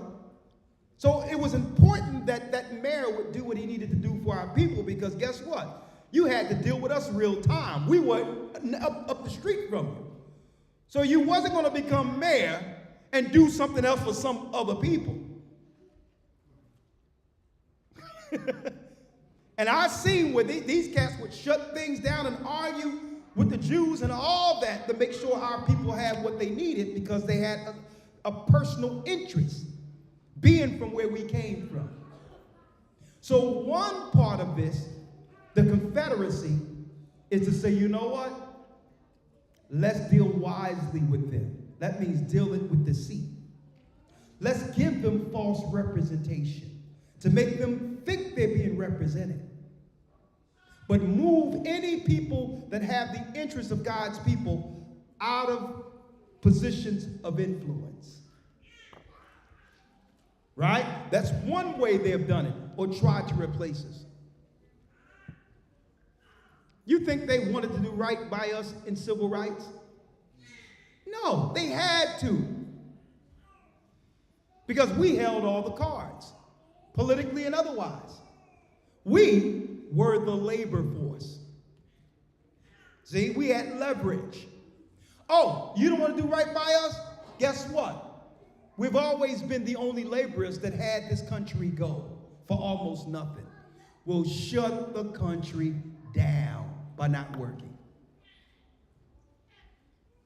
Esau looked at that and like, okay. We can't have such a great people with that much leverage. Let's start bringing in the others. Right? That's one way. Another way. So that's the Egyptian model. Let's deal slick with them politically by not having them have any representation. Like you got the guy in Chicago who's stomping hard for the replacements to come over there against our people in Chicago. See? War. This is how they're trying to replace Israel during the time of the awakening, making sure that there's no resources to help our people at the very end. Right? Elder Lawyer, let's go to Ezra. Let's go to the book of Ezra. The book of Ezra. And the 3rd chapter. Esther. Esther, the 3rd chapter. With Haman, the Edomite, the Agagite. So you put all these together to understand how the Confederacy against us shaped policy to replace us. Right? Haman, the Agagite. Let's start, Elder Lawyer, with the 9th verse. Here's the Confederacy. This is how they think. Here's their plan. Read.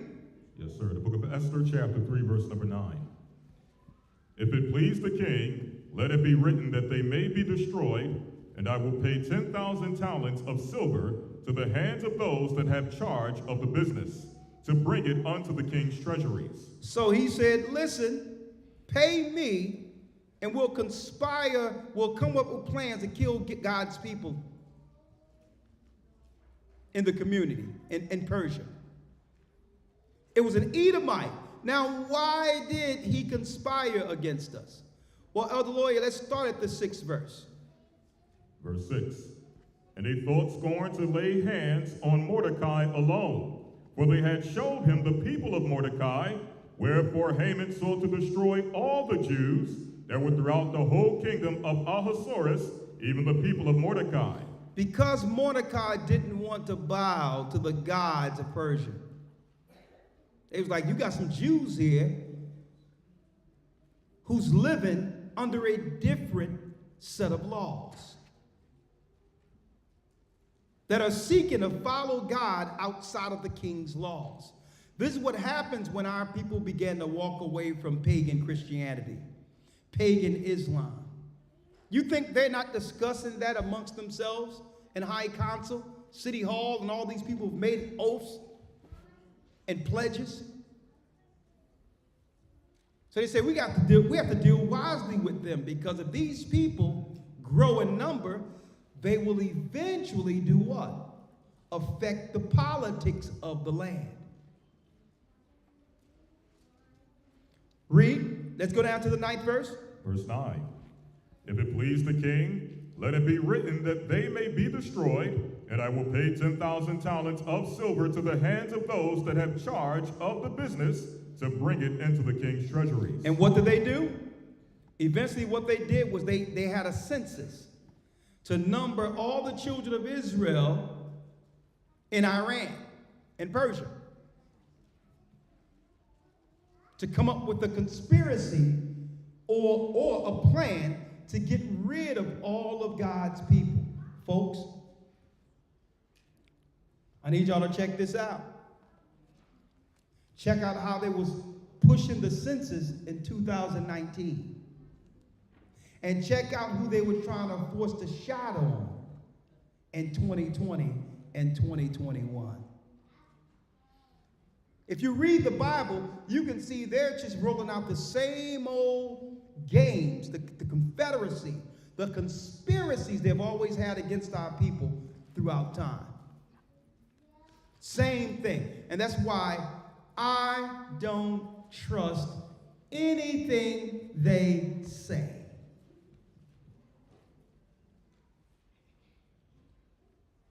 Anything. And I'm looking at our people. They're walking around all silent as if they weren't conspirators pushing this garbage on their own people. Their families are dropping like flies all over the place, and people are sitting there silent if they don't know that is a possibility what they were pushing for the government. They know it's a possibility that these young kids that are dying, that them pushing this stuff led to their own demise. I'm going to tell you. And people are totally silent because they know now. They know what it was now. But no one is going to listen in the midst of the crisis when they're getting warned. Now you can read the Bible and see what the prophets were dealing with. We're telling you, don't listen to these people. They're planning your demise. What do you know? You didn't go to school. Da, da, da, da, da. I'm like, listen. I did go to school. The Bible. I've read how they've dealt with us, how Pharaoh dealt with us, how the Agagite dealt with us and conspired against us. I've read it. It's the same script. Believe me, if there was something that was good for our people, no way in the world they would say we should get it first. That's common sense. When have they put us in the front of the line for anything that was good for us?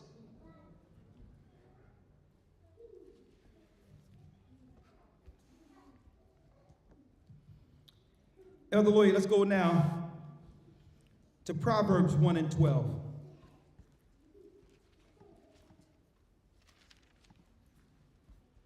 Proverbs 1 and 12. Yes, sir. Proverbs 1, verse 12. And this is their plan. Let us swallow them up alive as the grave. Let us swallow them up live as the grave. Let's plan their deaths. Read that once more, Proverbs 1 and 12. Yes, sir. Let us swallow them up alive as the grave, and whole as those that go down into the pit. As those that go down to the pit. Let's plan their death.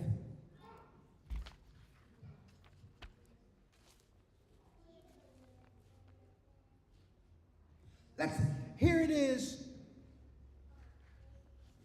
You go into a hospital and they say, yeah, we have this new drug we're testing, and we hear it's good.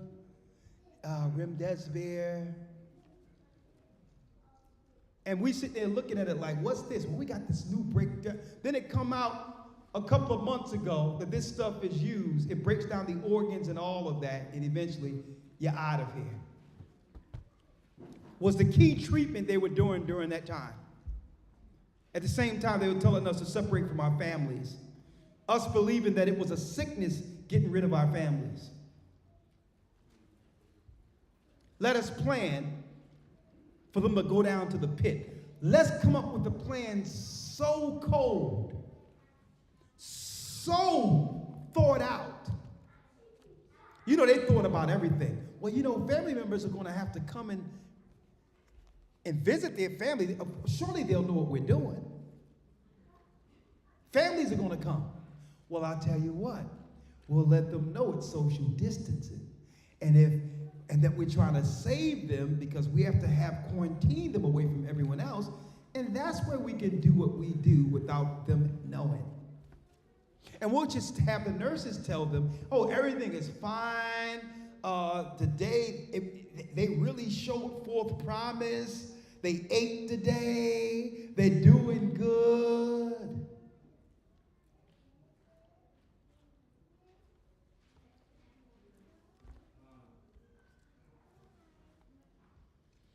Let us swallow them up alive as the grave and the whole, and that those that go down into the pit. Here's an opportunity. Let's get rid of as many of them as we can. The conspiracy, how they sought to replace us. They had to make room. In order to make room, they had to sell everyone a big lie. And anyone who followed this church, we were consistent. Everything that came from me, when y'all see me one night or on the Sabbath, somewhere you come and look at our videos, you see that this church was consistent on what to do and how to get through things. And that's how you know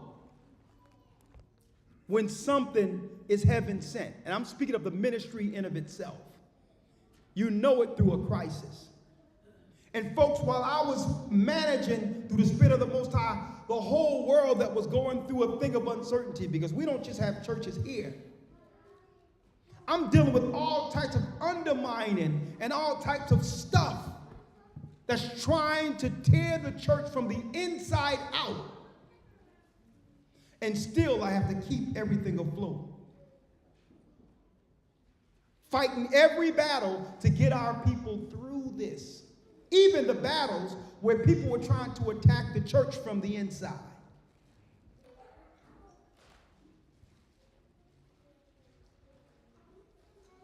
Through a crisis.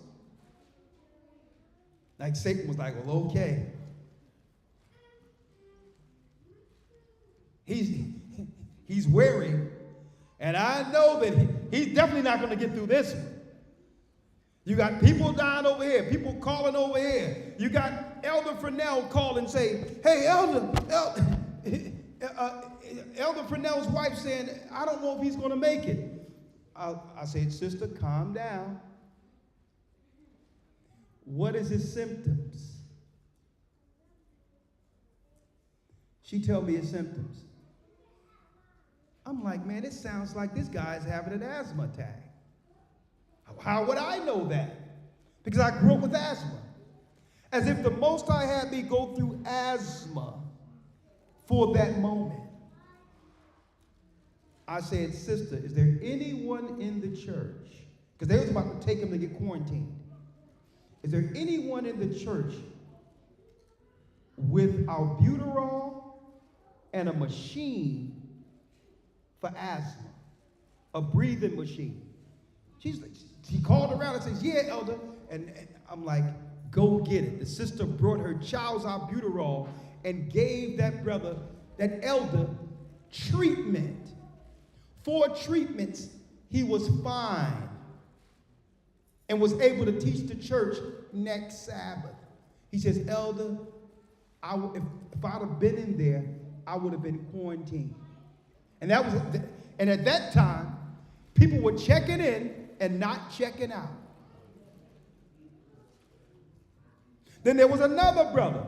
After I helped him, he was lured into the hospital and called Fresnel weeks later and said, hey, they told me if I don't take this shot, that I'm going to die. I'm like, brother, didn't you just walk into the hospital? You're fine. I'm like, why did you go there? And I told Fresnel, this brother, he seems like he's a little nervous here.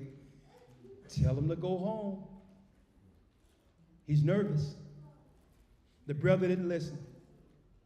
2 weeks later, I get a phone call. Gone. Organs, gone.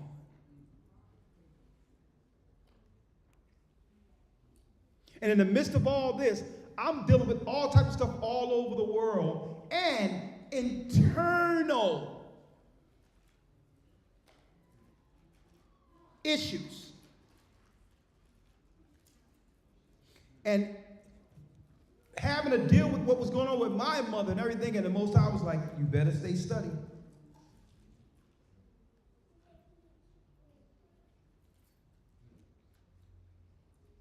Getting undermined with people who know what I'm going through.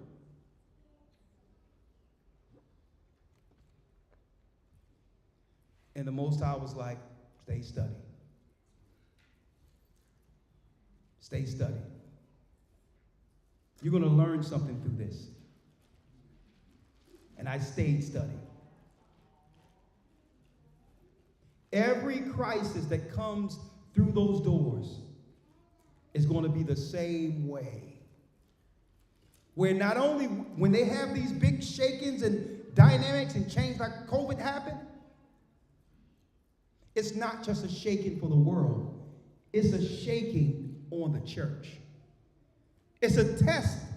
It's a testament of your faith. We claim we have. But now the Most High is putting you through the test. That's how we make it from one side to the next, folks.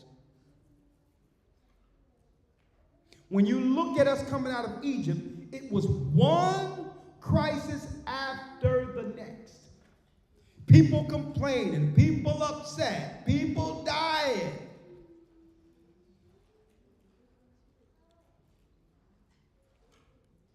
The elders were set up under Moses to deal with issues, family issues, people arguing, people dealing with issues. Now here it is, Moses' sister talking about you shouldn't be in that relationship. All this stuff. And the Most High was like, man, you better stay focused.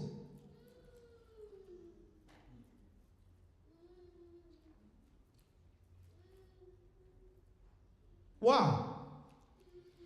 Because let me tell you, if you get caught up into all of the moving parts, you'll be moved with it. Who's going to stand? If you're moved with it, because what's being moved cannot sustain. Anyone that's moved, or you've ever seen moved from this work, where are they work? Where are their works? When the storm settles, what are they doing? They were moved in the midst of the Spirit that was snatching souls. That's what's going to get us through. To not get caught up in the moment, but stand on the foundation which is Christ. That's how we get through. We are walking. We don't understand the lot we pull with baptism and the choices that we would have to make because of the choice we made to say, you know what? I'm standing on this path for Christ. Well, we're going to walk this path, and Christ is walking this path as a sacrifice. Think about it. He had to walk this path. Lied on. While he's walking, they called him sorcerer, evildoer, slapping him in the face, spitting on him, lying all the way. He's just still on that road. Knocked him down, buried his cross. Everybody there is trying to stop him from getting to that finish line. And all those spirits are demons that are jumping in people to try to stop him from getting there. Because once he gets there, it's victory that can free all of us. So in the midst of crisis, you have to realize, brothers and sisters, we're on that same road. I hear all the crap and all the people say, I'm like, listen, y'all can listen to the stuff if y'all can deal with all that garbage if you want.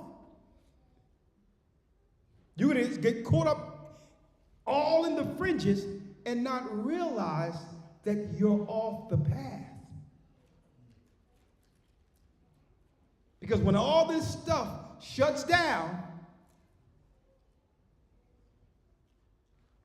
who's going to be there to help guide us through? who's going to be in the mind to be in the right place, to get through. That's what this path is.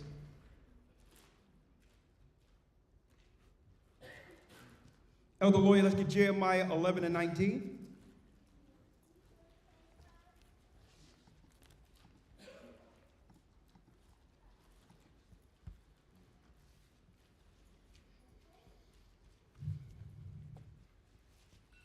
Let's read it.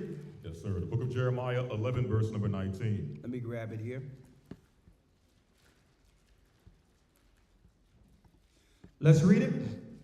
But I was like a lamb or an ox that is brought to the slaughter, and I knew not that they had devised devices against me. We're walking through this earth like lambs and oxes that is brought to the slaughter, and have no idea that they have conspired devices to keep us destroyed, to kill us, to trap us into imprisonment, to make sure that none of us as a young man go through life without some type of scar against us when it comes to legalities or some type of persecution or prosecution on us or felony or some type of crime. We don't even know this. The whole system is set up so that every one of our young men go through life and have to go through at least one felony or something. We don't even know that devices are against us in this awakening. Read. Saying, let us destroy the tree with the fruit thereof, and let us cut him off from the land of the living. We don't even know that the world powers, this is their plans against us. Even Jeremiah says, but I was like a lamb and an ox that is brought to the slaughter. And I didn't even know that they had devised devices against me. They have set traps that I didn't even know existed, Jeremiah is saying. The crafty counsel.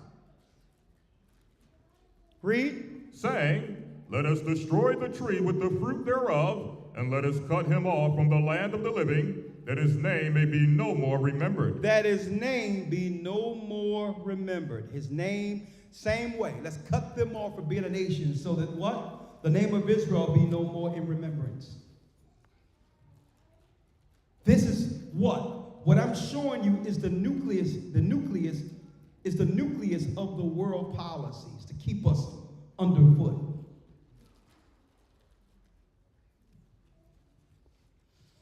Jeremiah 31 and 36.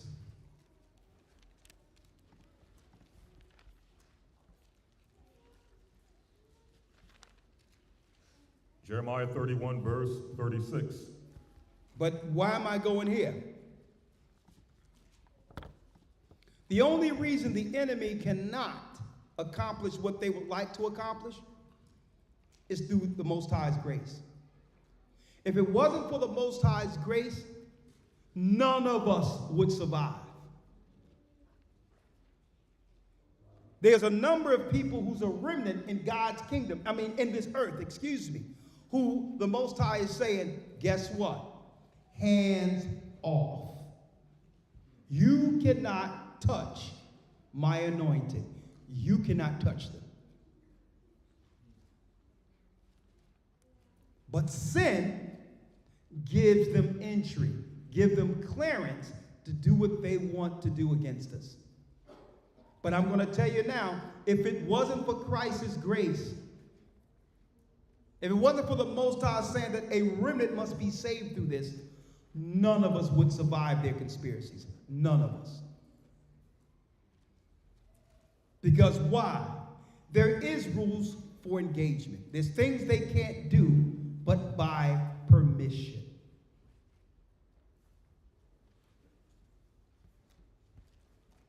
And that's including the replacements. Right? Let's read Jeremiah 31 and 36.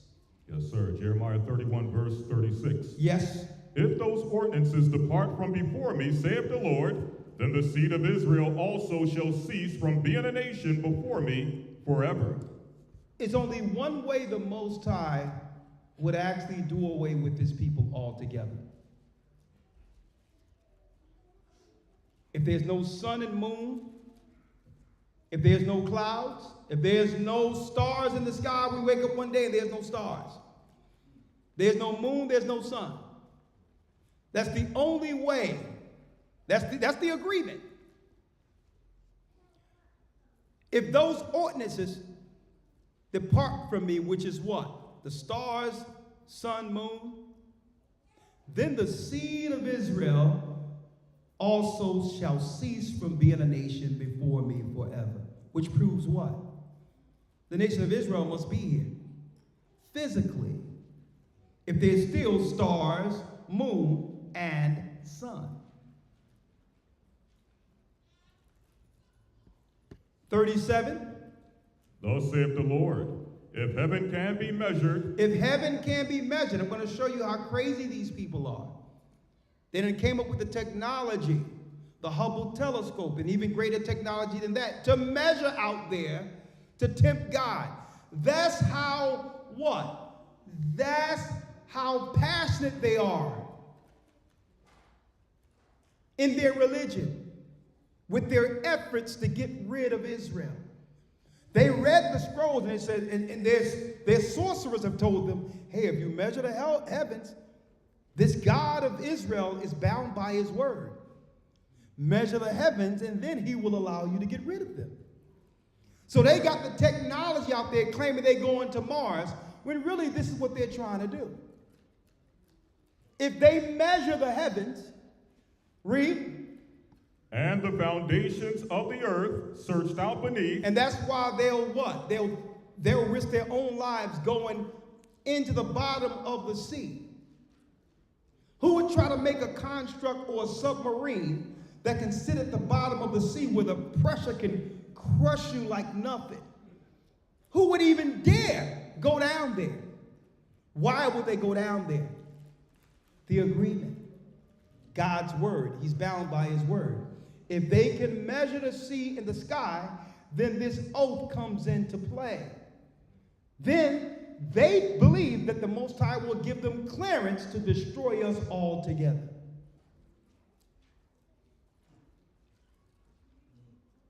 Okay?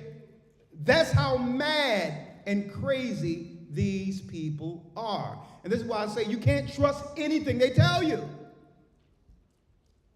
They'll risk their own lives and all of that just so that they can get clearance to get rid of God's people.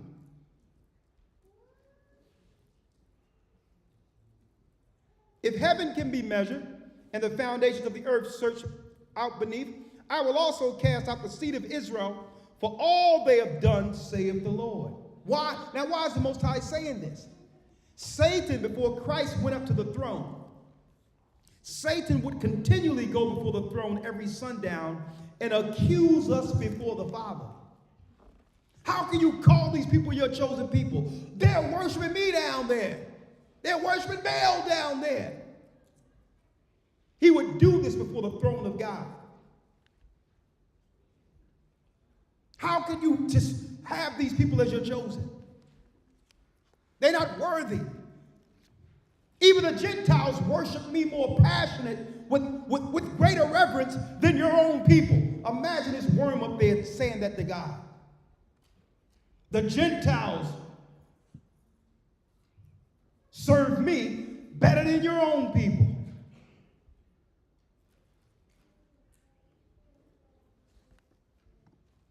And the Most High says, okay, you measure the heavens, measure the sea, and at that time, I'll do away with them.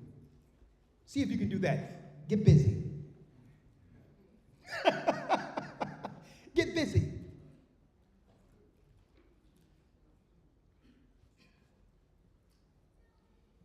So they know what the scriptures say, and the Most High is bound by their word. So with each generation, they come up with the technology to go further into space or deep in the earth so that they can now, what? Get rid of God's people down here. And obviously, it's a fool's errand. Why? We're teaching today, and the sun is out. It's a fool's errand.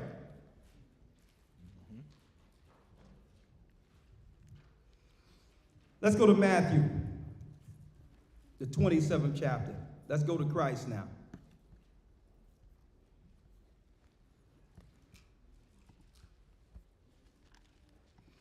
Matthew 27. And let's start at about, what, 62. Yes, sir. The book of St. Matthew 27 and 62. Why am I going here? Because here's an example of what Israel is going through now. God's people. When we look at Christ, he had to what? He had to deal with all the accusations and attacks against him. But still, at the same time, he had to die for those, even those enemies who hated him. That's a level of forgiveness. And I know how hard that is. But you know what? When you're able to achieve that level, brothers and sisters, it's so satisfying.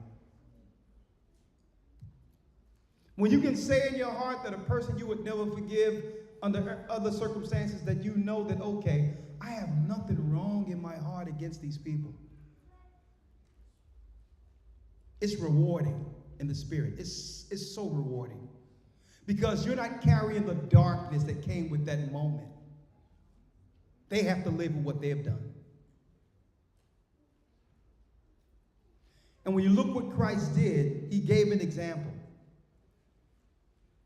And he went through all of this. He was thrown in prison.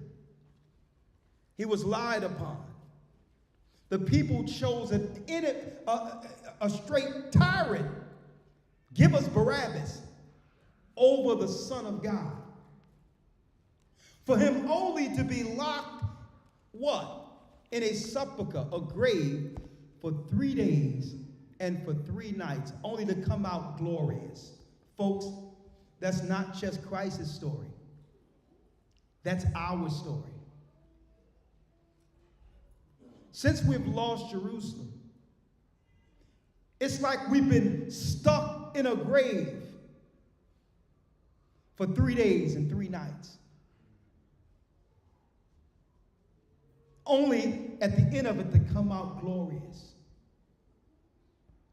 And I'm putting this out there, folks, because no matter what we go through, and we're going to go through some tough times coming, keep your eyes on the end of this. Not in the current moment, because what? The current moment is going to pass. But will you still be standing after that moment?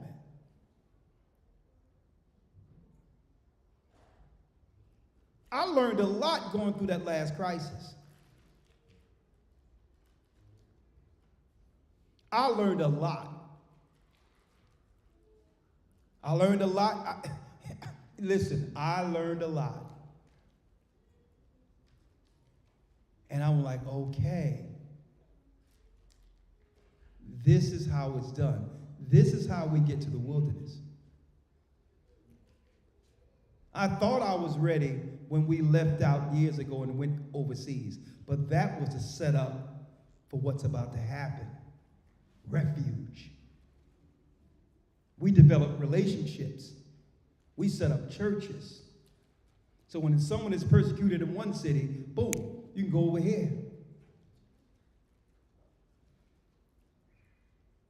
Never get caught up in the moment.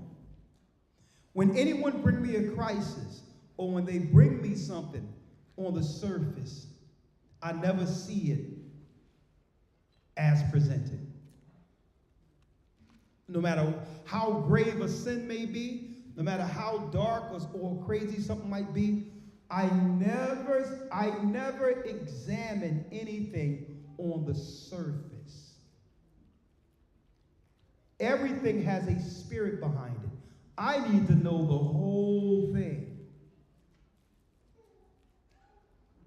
so that we don't just get something off of the surface, but yet the spirit that lies dormant, that destroys it, still survives. So understand, when it comes to this life, The same way it is, everything, you got to see the end of all turmoil, like Christ did, walking, bearing his cross. He wasn't caught up into what all the evil people were saying about him and them hitting him and this, that, and the other. He had to bear that cross all the way there, get nailed on it, knowing that he would be glorious at the end of it, and without that, none of us would be saved. Now, you know me, and you know you too. You did nothing wrong. It's enough you got to go get crucified, and someone is sitting there kicking you in your shin. You're going to, hold up, you're going to put the cross down, and you're going to start, you're going to be, you're going to be scrubbling.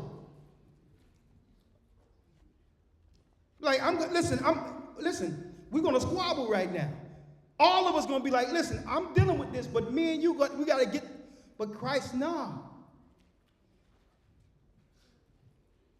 So we look at every little thing and think everything have to be a squabble. No.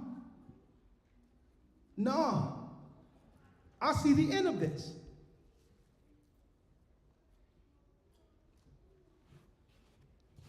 Right? So Christ is giving the example of how we in Christ must persevere through this. Elder Lawyer, let's go to Matthew 27. We're going to read 62 to the end. Because here's an example of us. Right? 62, verse 66, 27, 62. Let's read that, yeah. Now the next day that followed the day of the preparation, the chief priests and Pharisees came together unto Pilate, saying, Sir, we remember that the deceiver said while he was yet alive. Remember that deceiver said while he was yet alive. They still throwing dirt on Christ's name. Pharisees, we know the modern day Pharisees are over jewelry today. Judaism is the modern day Pharisee. Remember that deceiver said while he was yet alive, read. After 3 days I will rise again. Read. Command therefore that the sepulchre be made sure until the third day. Make sure that that grave is stopped up and that it's sure or fastened until the third day. Read. Lest his disciples come by night and steal him away and say unto the people, He is risen from the dead, so the last error shall be worse than the first. Read. Pilate said unto them, Ye have a watch, go your way, make it as sure as ye can. Man, they made sure that that sepulchre was locked down, was fast and more secure than any other grave before it, when you go into the history of this. There's no way, even if the disciples wanted to, they would be able to move these rocks.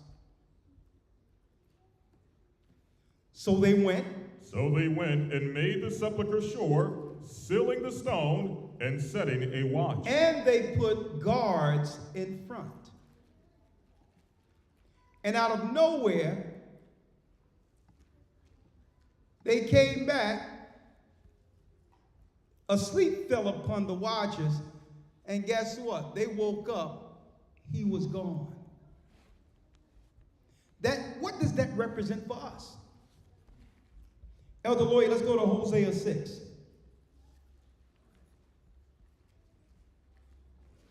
Let's go to Hosea 6.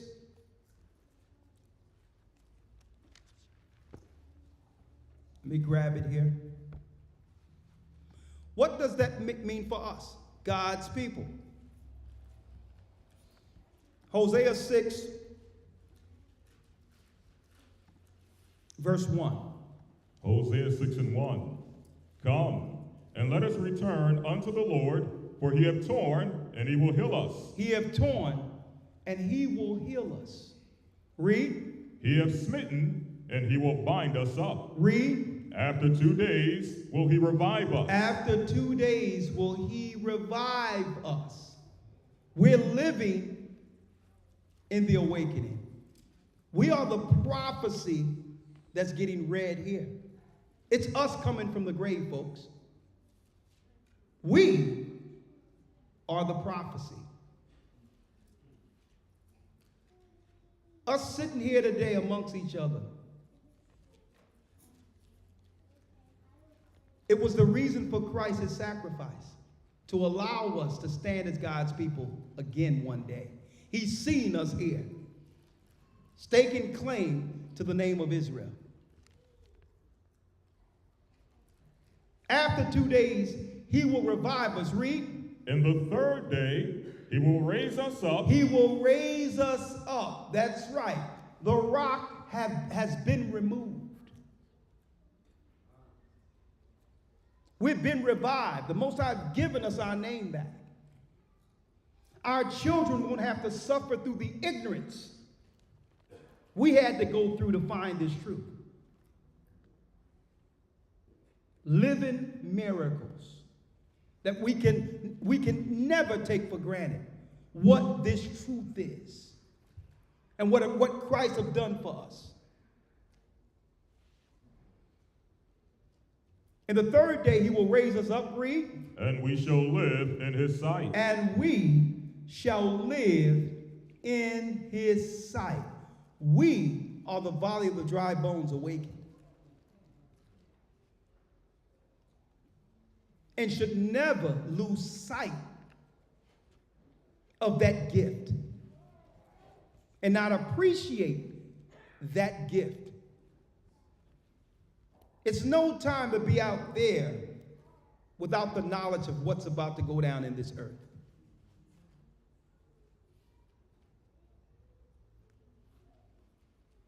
This is what it truly means to be chosen.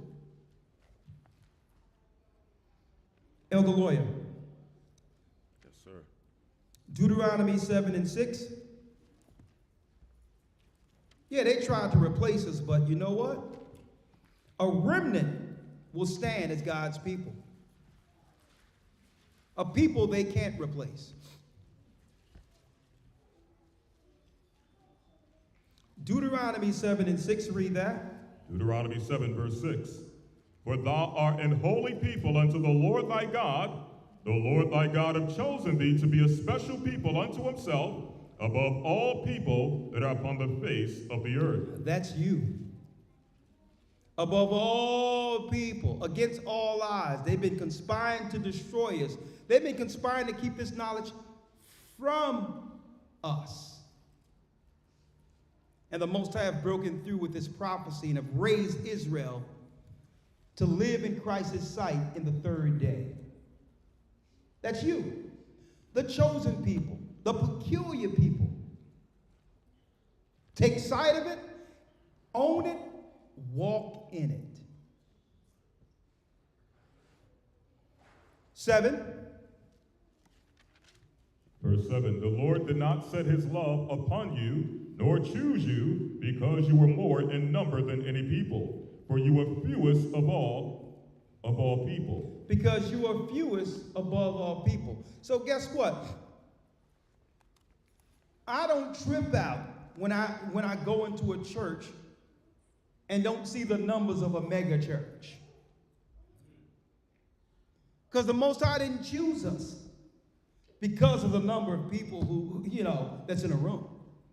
Because everybody is at the party. He chose us because we're the fewest.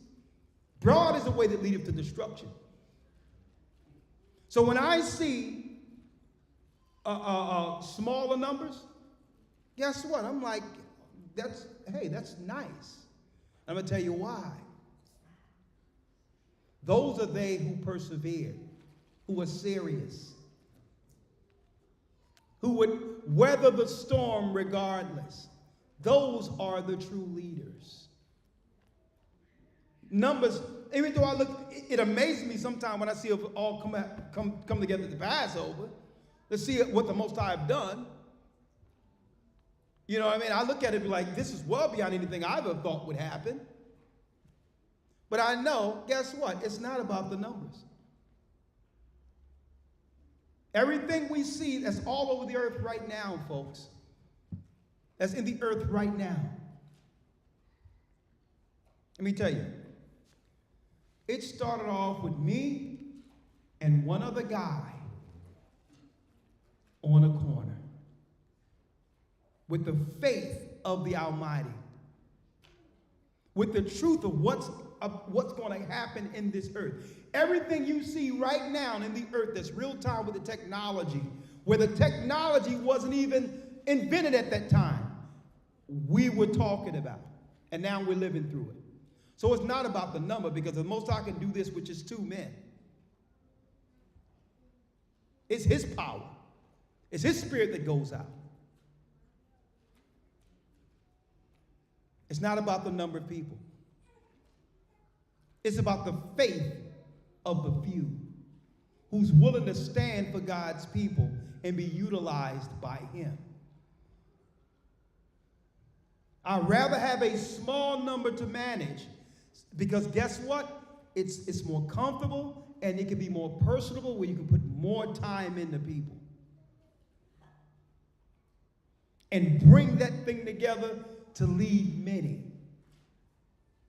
That's what it's about. And I'm encouraged when I came here and I seen the brothers and sisters from Boston, the brothers and sisters from Connecticut. And I know what y'all had to endure through. But you're still here.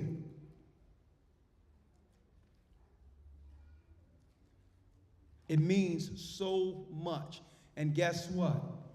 You all are going to thank the Most High that you weathered the storm. I'm going to tell you.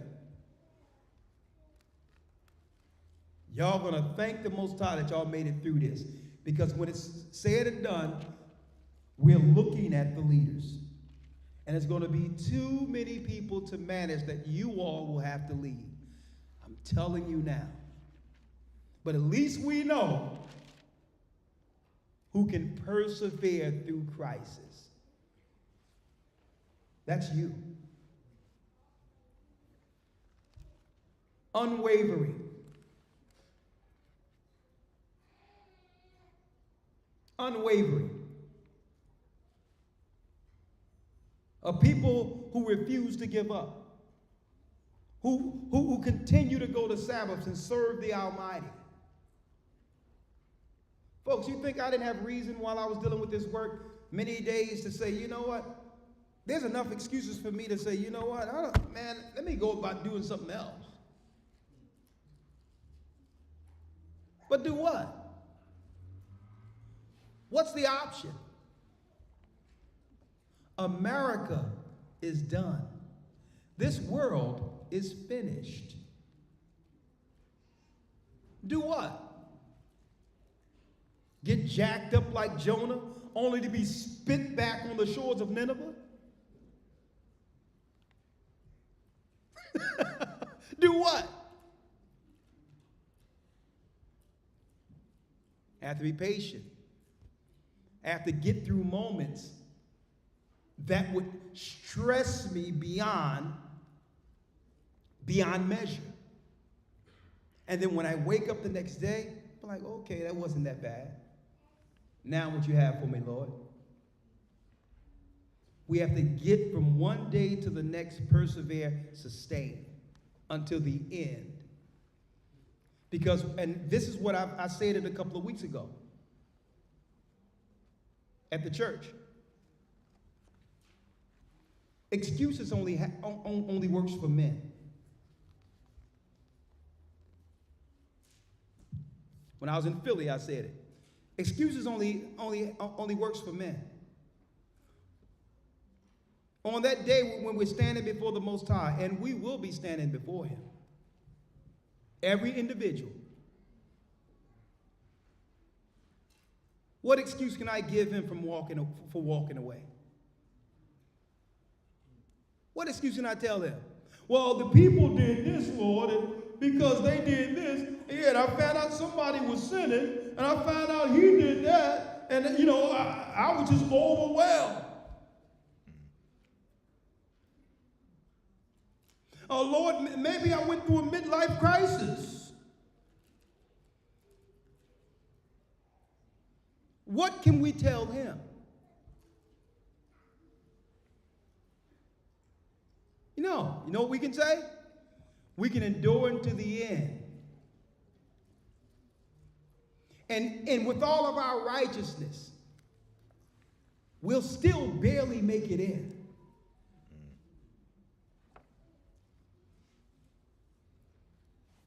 See, we can give excuse to men to why we put down the plow, that we refuse to work. But how are you going to explain that to Christ, who took his cross all the way? Regardless of the negative, regardless of the accusations. And he did it because he had to. Without him doing this, we wouldn't be here.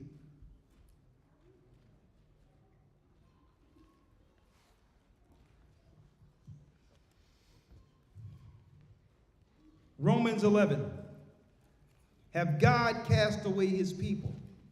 Because we got some other people over there claiming to be the people who are not the people.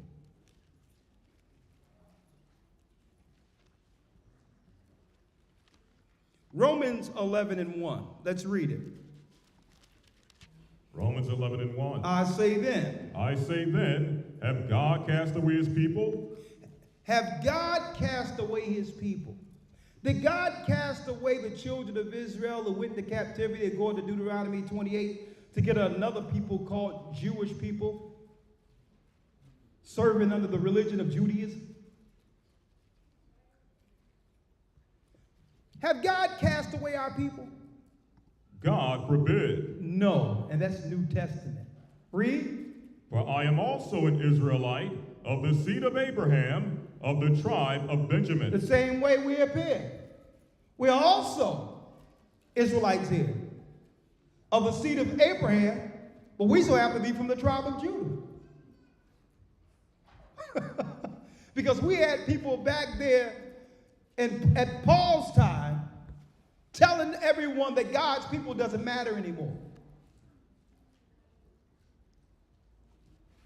God, read. God hath not cast away his people, which he foreknew. Wot ye not what the scripture saith of Elias, how he maketh intercession to God against Israel, saying, Lord, they have killed thy prophets and digged down thine altars, and I am left alone, and they seek my life. So here it is. He says, listen, God hath not done away with his people, which he foreknew. Going back to the original premise where every time it comes out that our people are the chosen people, you got Christians saying it doesn't matter. But yet they'll state claim and try to confirm or agree to Jewish people who are white people, Romans, over in Israel today as God's people. That's backward. That's hypocrisy. How is it? It's one answer to our people being Israelites, which is resistance, and it's another answer to them by agreeing that these people should be there based on them being God's chosen people. God have not done away with the children of Israel. We are here. How do we come closer to him? Let's end it here, Elder Lawyer. Let's go to 2 Chronicles. 2 Chronicles. The people over there in the Middle East right now, they are Edomites and Ishmaelites. That's who they are.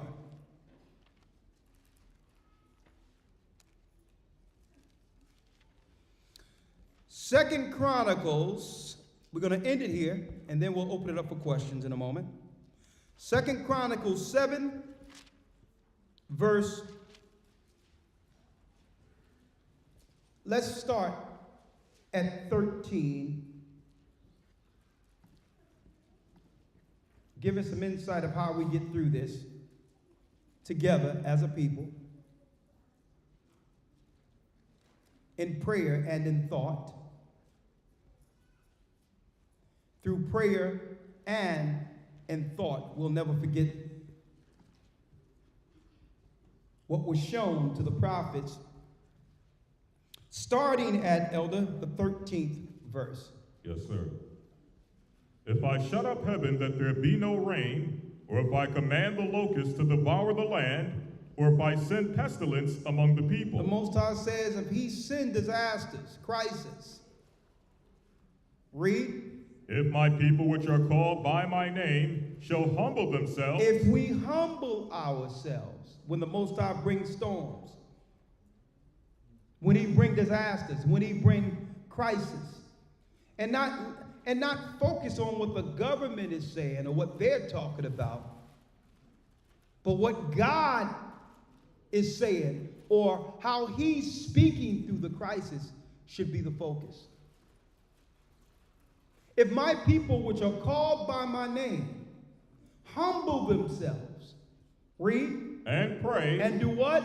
And seek my face, and seek the Most High's face, read, and turn from their wicked ways, and follow God's law, knowing that he's sending a warning. If we live through the warning, we were given what? We've been given grace through the warning because we're still living. And the Most High is saying, it could have been you. So I love you enough to give you space to repent. That means he's not finished with us, even if we've sinned. Even if we aren't perfect, even if we could have been doing things better, he can still utilize us. So when he sends a locust or a crisis, these are modern day crises, like we've seen the brother Ra'ash place and where he is over there in St. Elizabeth in Jamaica, and it destroyed all their homes. But yet he come out of the ashes saying, I'm here. I could have left you, but I didn't want to leave my family and stuff because they seek to me as a spiritual leader here. And he stayed there without internet. He stayed there without electricity, to be there in the mud with his people. Even though we sent people to bring him out, being a part of the church, he says, no, this is my family. You bring the help to me. Let me tell you, folks, when we see something like that, but still see our brother and the people there spared, that's the Most High saying what? Humble yourselves. Seek my face.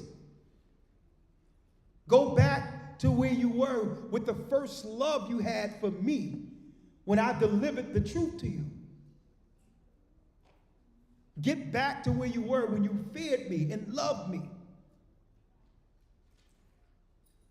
And show that you fear me and love me by how you treat my people, how you love my people. Turn from their wicked ways, read, and seek my face and turn from their wicked ways, then will I hear from heaven. Then will I hear from heaven. Christ hear our prayers. Read. And will forgive their sins. And will forgive their sins. And will heal their land. And will heal their land. 15. Now mine eyes shall be opened, and mine ears attent unto thy prayer that is made in this place. He says, now mine eyes shall be opened, and my ears shall be attent unto the prayer that is made in this place. If we keep our focus amongst the saints, and we do what's right and humble ourselves, come to Sabbath, grow the work of Christ, put our hand to the plow, I guarantee, brothers and sisters, you will not regret it. You'll see Christ's work through your hands. You'll see it manifest to help others on the outside of here grow in the spirit of the Almighty. There's a reason why a lot of these places were attacked and the spirit was attacked and it became stagnant and all of that. But now, we're going to move this forward in the spirit of the Almighty to finish before the next crisis hit. I'm going through all the churches right now because I know between 2026 and 2027, it's going to get real. The stage has been set, which is at the beginning of this serious trouble that's coming here. Next week, I think I'm in California, right? We're in California next week. And then from California, the next weekend will be in Detroit. Yes, sir. Where Detroit and Canada comes together. We're going to each of the churches and bringing things together so that we can understand who's who to help each other get through what's about to happen. And in the midst of all this, when it all goes down, y'all gonna thank the Most High that you persevered through the storm, that you're here. You're gonna thank the Most High for it. Everyone will have a work. We're not here just to sit here, which is all good, and do Sabbath. You have to feel that you're contributing to God's kingdom and bringing something that can help the people, because what better people to actually come up with ministries and plans to help the people than those who came out from amongst the people. So I need you all to think about the gift that you can bring and how you would like to help our brothers and sisters on the outside of here. And let's make those ministries while there's still time. With that, I'm Elder Ricard Shiar. Thank you, and we're going to open it up for questions.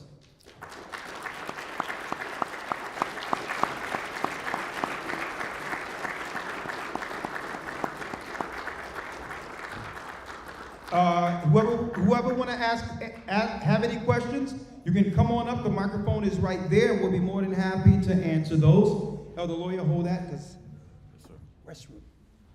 I'll be right back. Elder Lawyer can answer until I get back. Okay, the floor is open if anyone has any questions. If not, we'll transition to the other phase of this. All right, going once, going twice, no questions? Don't be shy. No questions? Okay. You got a question?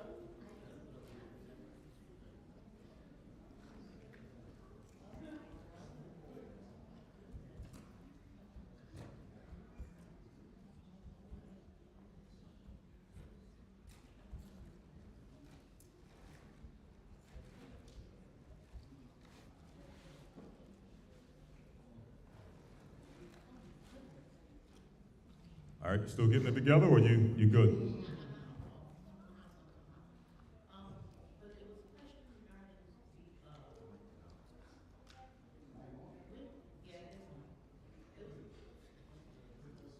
There was a question regarding the women leaders that are.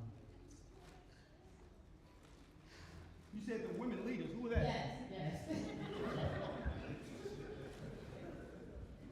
You had said that you mentioned it very early in the beginning of your talk, and I had a question. Okay, get the widows and Yes, sir. Timothy. About the The women's program. yeah, Where are you at? Where you at? You can stay stand up so I can see you.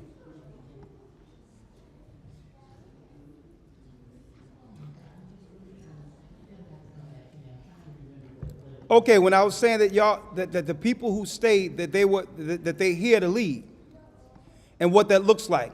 When I said the women, the men and women that are here, the men and women that are here to lead, and what do they look like? You want to know, what does that consist of? Yes, as far as. All right, let's get it real quick. Elder, will you get it for me? Yes, sir. 1 Timothy 5:1. Listen to this, sister.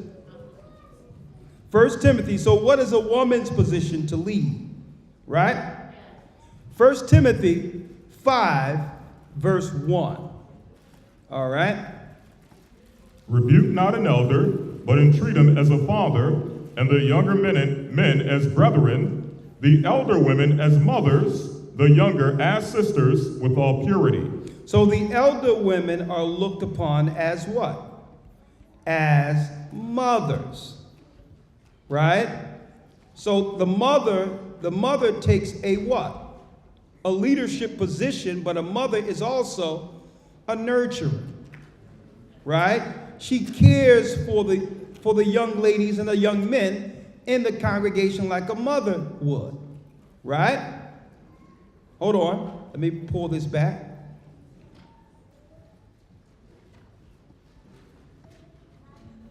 Right? 1 second. Right? Hold on. Read on, Elder Lawyer. 3. Honor widows that are widows indeed. But if any widow have children or nephews, let them learn first to show piety at home and to requite their parents, for that is good and acceptable before God. Come on.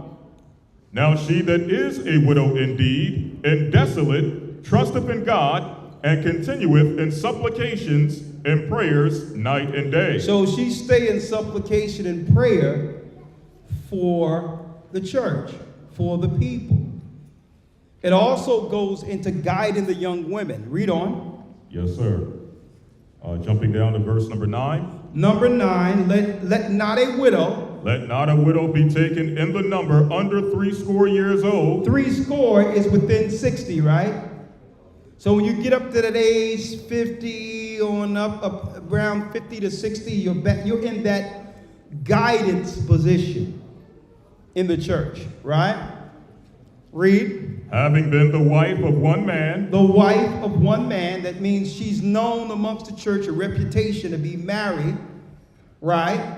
Have raised children, read. Well reported of for good works, if she have brought up children. She have brought up children. If she have lodged strangers. She have looked out for strangers. If she have washed the saints' feet. She have always looked out for the saints. If she have relieved the afflicted. She's always been there to relieve those who are in trouble.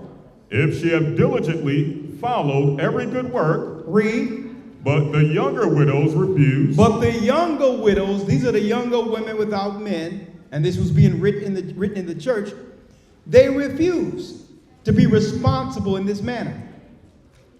Read. But the younger widows refuse.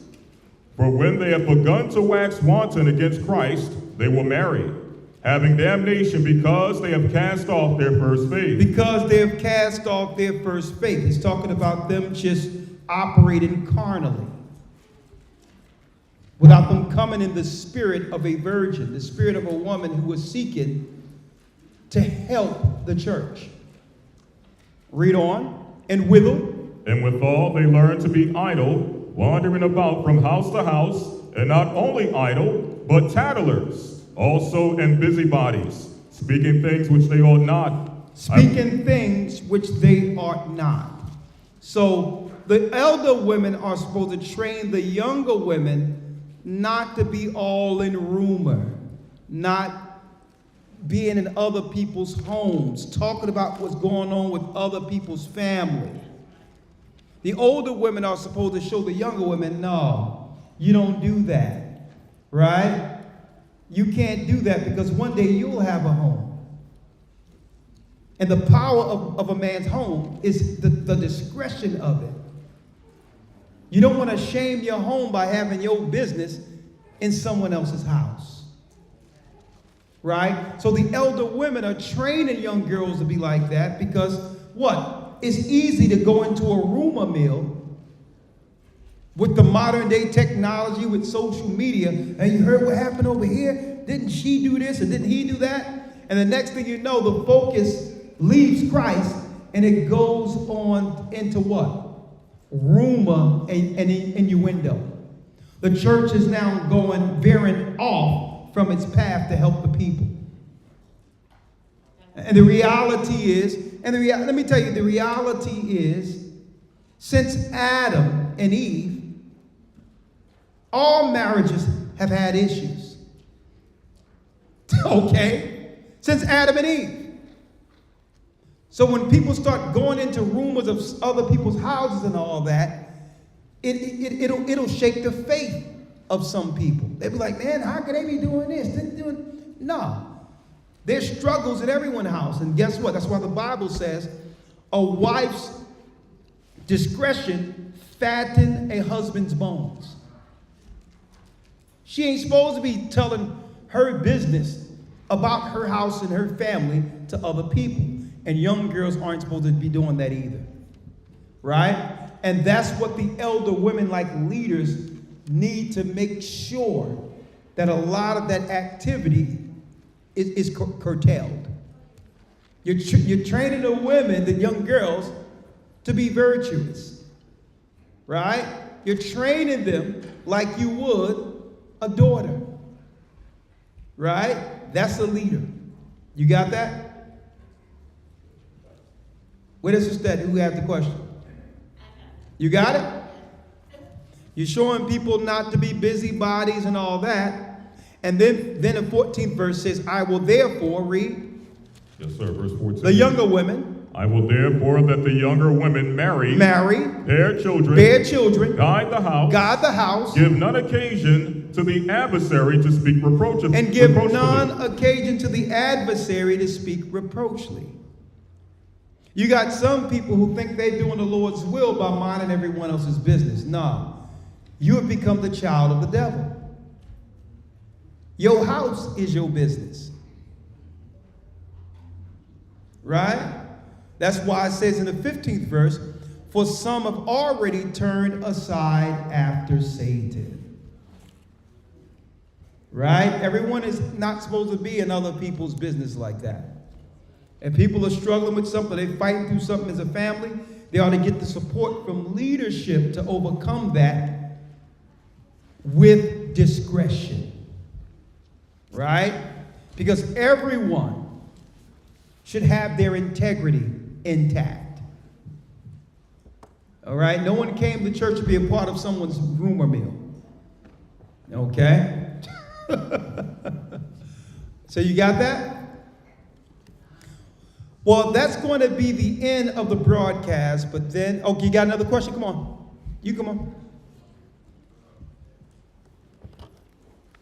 How you doing, young man? All right. What say you? No, you can get right. You get on that side. Yep. Shabbat Shalom. How old are you, young man? 35. Let me get you on here. How long have you been up in this truth? 2 years now. 2 years. And where did you find us? From my uncle, the Orlando body. Through the Orlando body. Yes, sir. Okay. Move over there a little bit. Oh, right there.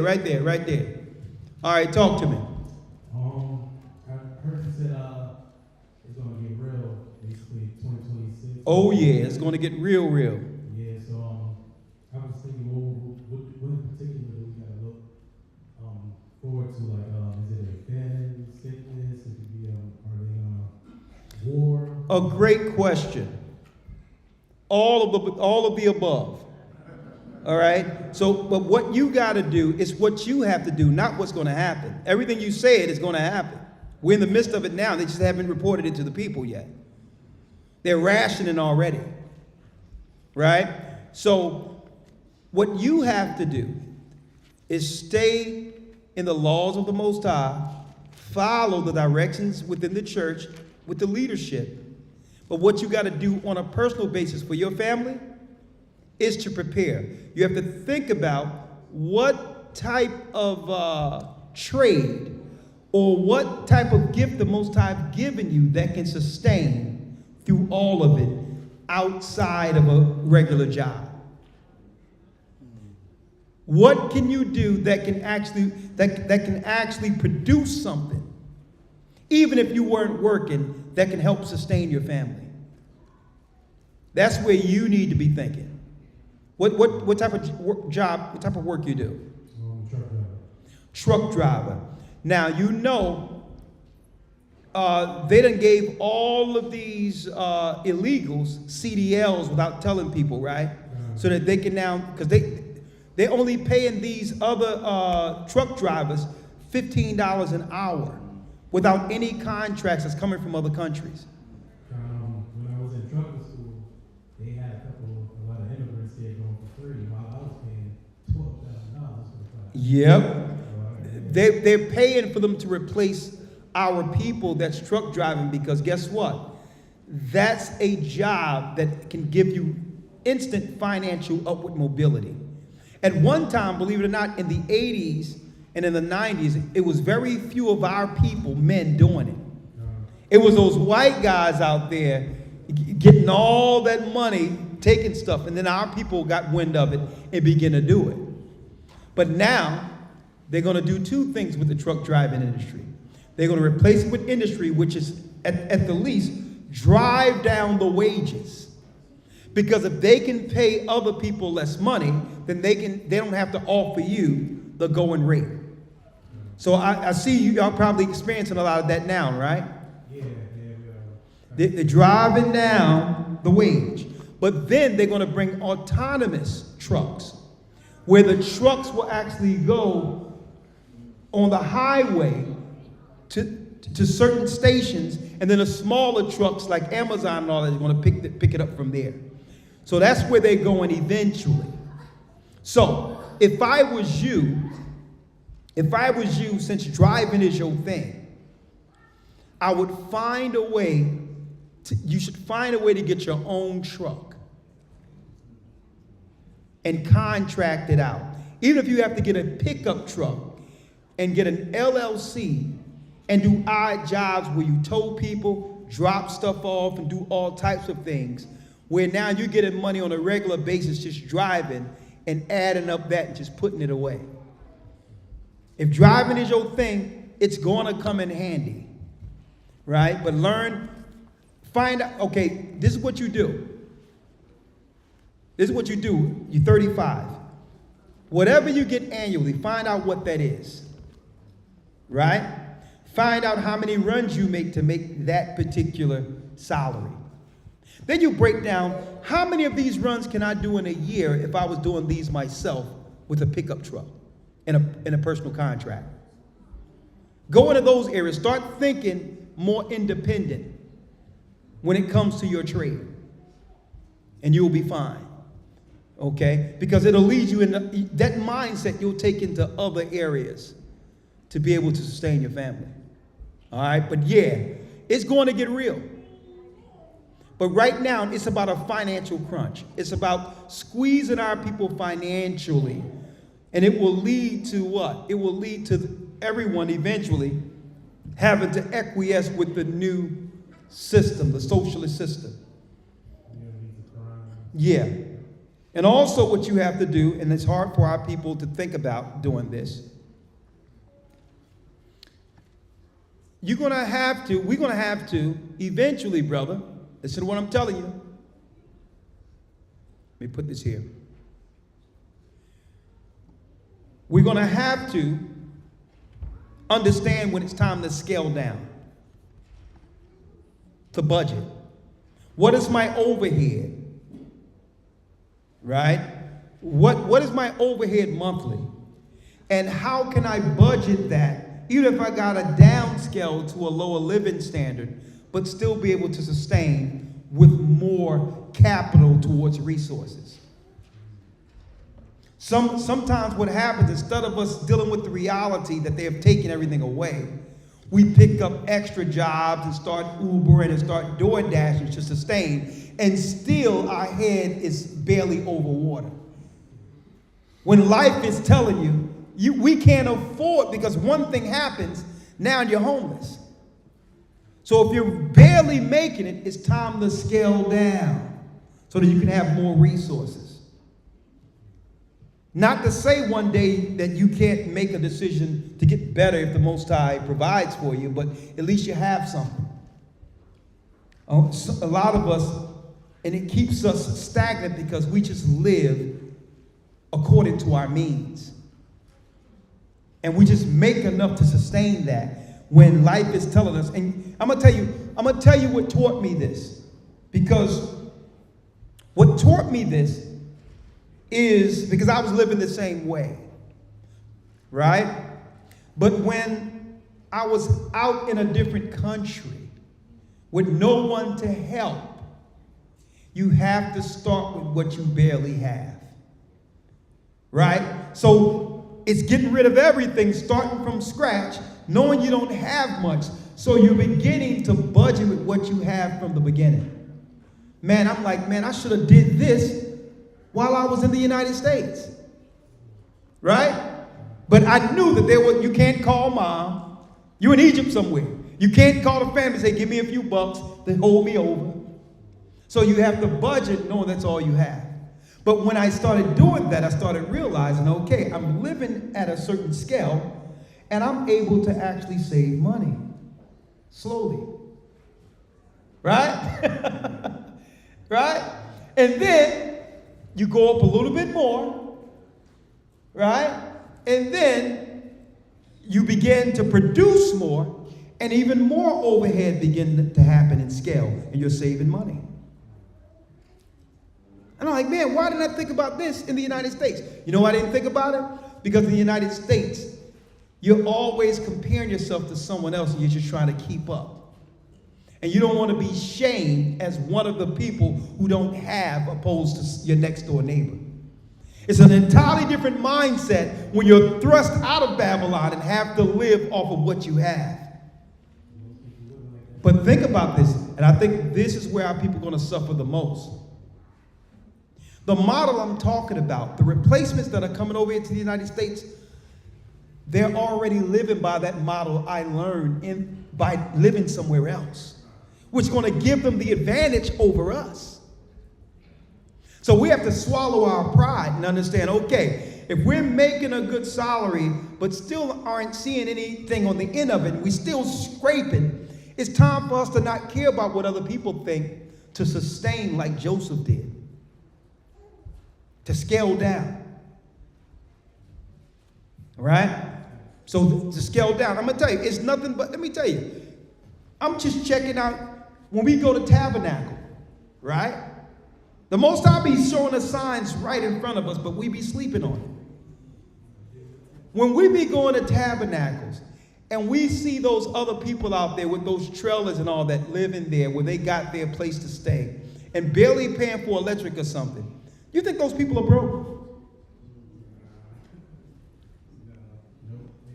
Even the guy with the nice trailer, he gets up every morning, he dresses up and all that. He probably go into an office and they probably think that he lives in some big townhouse somewhere. But he has a plan. These people out there on those trailer parks, they got a plan. And their plan is because they know something is coming. And I'm not going to just throw my money into something and not be able to plan for what's going on. So it be right in front of us. We be seeing these people doing certain things, but are totally just engulfed in our own world. Something is coming. Esau, just a nation in of itself. For the last decade, there have been preppers online saying, been prepping. Now, I got enough food right now that can feed a lot of people. As a matter of fact, I mean, we got jarred food, canned food, and I have to give that away and start it again. But brother, something is coming. So what you got to do is look, we got a church plan that's following the leaders that are saying here so that you're in the know. When a report comes down on what to do, you're a part of that. But then there's personal planning. If something happens, how can I sustain my family and still be able to contribute to what the church is doing to help us long term through the trouble that's coming? Right? So you got to start thinking now. Don't let the circumstance dictate your path. So many of us, we get hit with something and then we have to pivot based on the disaster. No, you dictate your path. You got it? My brother. Thank you. All right, anyone else?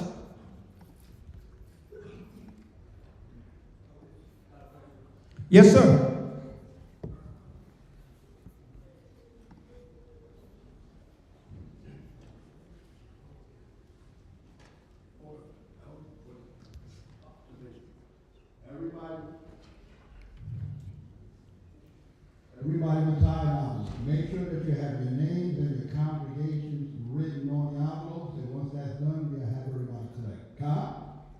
Thank you. Yes, sir. Shalom, sir. My question is, so I've been in the body for 3 years. Yeah. And so I've been trying to reach out to my people, right, in the community, especially the Puerto Rican community. Okay, you say can you put the mic closer to your mic? Martha? You've been trying to reach out to the people in your community. Mm-hmm. And who's that? Especially the Puerto Rican. Okay, all right. Dominicans and Okay. I live around all. Yeah, the 10 tribes. Mm-hmm. So, they're in, already deep into Pentecost, and, and every time I speak to them, I want to build them up. I don't want to, pull them away from their faith or whatever they believe in. So, what are ways where I can build them up to, not scare them away, but to actually find the truth, let them know that Pentecost is not, not the real deal, but, just trying to find different avenues of ways that I can not lure them in or things like that, but to actually, let them know that these are our people and things like that. I didn't know how to structure the question. Well, understand, you're saying that you got a lot of people in your area that go to the Pentecostal church that are from the 10 tribes. Mm-hmm. I grew up in a Pentecostal church. The best way to go about that is through flyers. A good feature that we have now that's on YouTube is that, matter of fact, AC told me about this yesterday. There's a new feature on YouTube. It doesn't matter your language now. Anywhere in the world, you can put it there. And I'm speaking to you in your language. So it's not just subtitles. If somebody wanted to see the Gathering of Christ Church in Russia, and I'm teaching, I'm speaking Russian to them. So that's a new feature. They just told me yesterday that's a part of that now they have allowed our channel to do. So what I would do is I would make personal flyers and find the videos in particular that interest you. Right? And get and see if you can actually put those on flyers and give to them and invite them to the church. That's the way to go about it, right? Because we have to do it in a respectful manner, right? They are good people that are seeking Christ. So it's not wrong that they're seeking Christ. It's just that they're under a pagan doctrine. But what I would utilize is what interests me. One of the greatest videos I think have an impact is the two videos, The Name of the Most High and the 12 Lost Tribes Found. I would put those particular videos in particular for them to look at and put it on a flyer and have them just reach out and see it on their own, right? Because they're seeking it.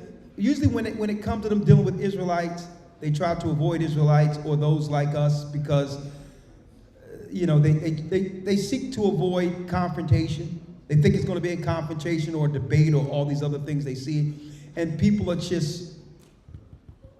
they're just avoiding at this point. They're being taught in their church to avoid us. Right? Yeah.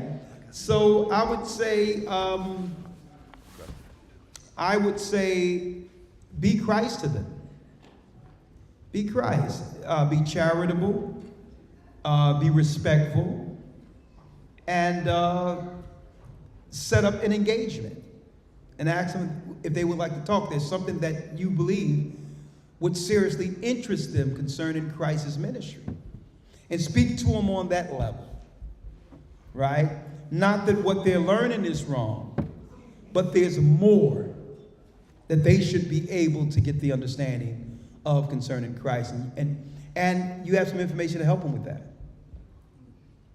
Right? No, you'll have the information. Be all things to all men to gain a few. Right? Sometimes what happens? Paul had to go up into the temple. So if you have to sit down, you know, go into where they are sometimes on a Wednesday night and hear their Bible study or whatever the case is, but not with the intention of divisiveness and all that, but just to be on equal footing to understand what they're dealing with. You know, the ministry can set up opportunity like that, right? And I learned the best way to get to them, to get to anybody, is when I was teaching outside. I wasn't just teaching usually. I would have food. I would have soup. I would have things to feed the poor. And that alone broke the ice where they realized, okay, what this guy's doing is different than those guys up the street, right? So, hey, it's a shame, but we have to live with the stigma that comes with being an Israelite, because that's the reputation that's out there. But still, what we can do is do what Christ said. We can feed the poor. When y'all go out to teach and give out flyers, come together and just feed the people and have the poor come and teach while you're doing that. Teach Christ. And that will break the ice where some of the pastors will invite you in and all that. It happened with me. All right? And I think that I'm going to add some of that, some of those particular ministry engagement type understandings in the Maccabee classes we're having when it comes to ministry. How do you break the ice? How do you show someone who's already in another religion the path? Let's put it that way, without offending them, right? How do we bridge the gap? And sometimes what we have to do inside churches is when we have special, I would say, and there's one thing we have to do. We're going to need to have more community conversations. When something is going on in the community and people need direction on what's going on, we got to be able to go into a church and bring everyone in and say, hey, this is what's going on, and this is what God is saying concerning it, because that's what the community needs. They need insight. They need information. So we got to be more community engaged to a point where we're teaching in these areas, that we invite people in to give them insight to what's going on politically and what does that mean for them prophetically. So, and this is one of the reasons why I'm going into some of these churches and getting the brothers and sisters together, because when we begin some of these initiatives, it's going to transfer into the same communities we're gathering at. Because it's unfair that we're right around our people and we're preparing for the end of the world and we're letting them walk right by. No, we're going to have to let them know, hey, y'all need to come in and hear what's going on here. Okay? And what we need to do is make some COVID flyers. We need to make some flyers concerning what to do in a crisis. Like, did we learn anything during the coronavirus? And I would title it just like that. What they told us, and now what we realize were lies. And have it all on the flyer, and at the end of it have a book of Revelation where it talks about being stung as scorpions and all of that in the book of Revelations. Just let you know that even all of that is Bible prophecy. We need community flyers to be able to pass out flyers on, dealing with topics on the level people are dealing on, and concern with the concerns our people are concerned about. So think about what our people are dealing with, and let's come up with some flyers that will stimulate conversation based on what's going on in the earth. And usually those particular types of initiatives will draw people in. Okay? Thank you.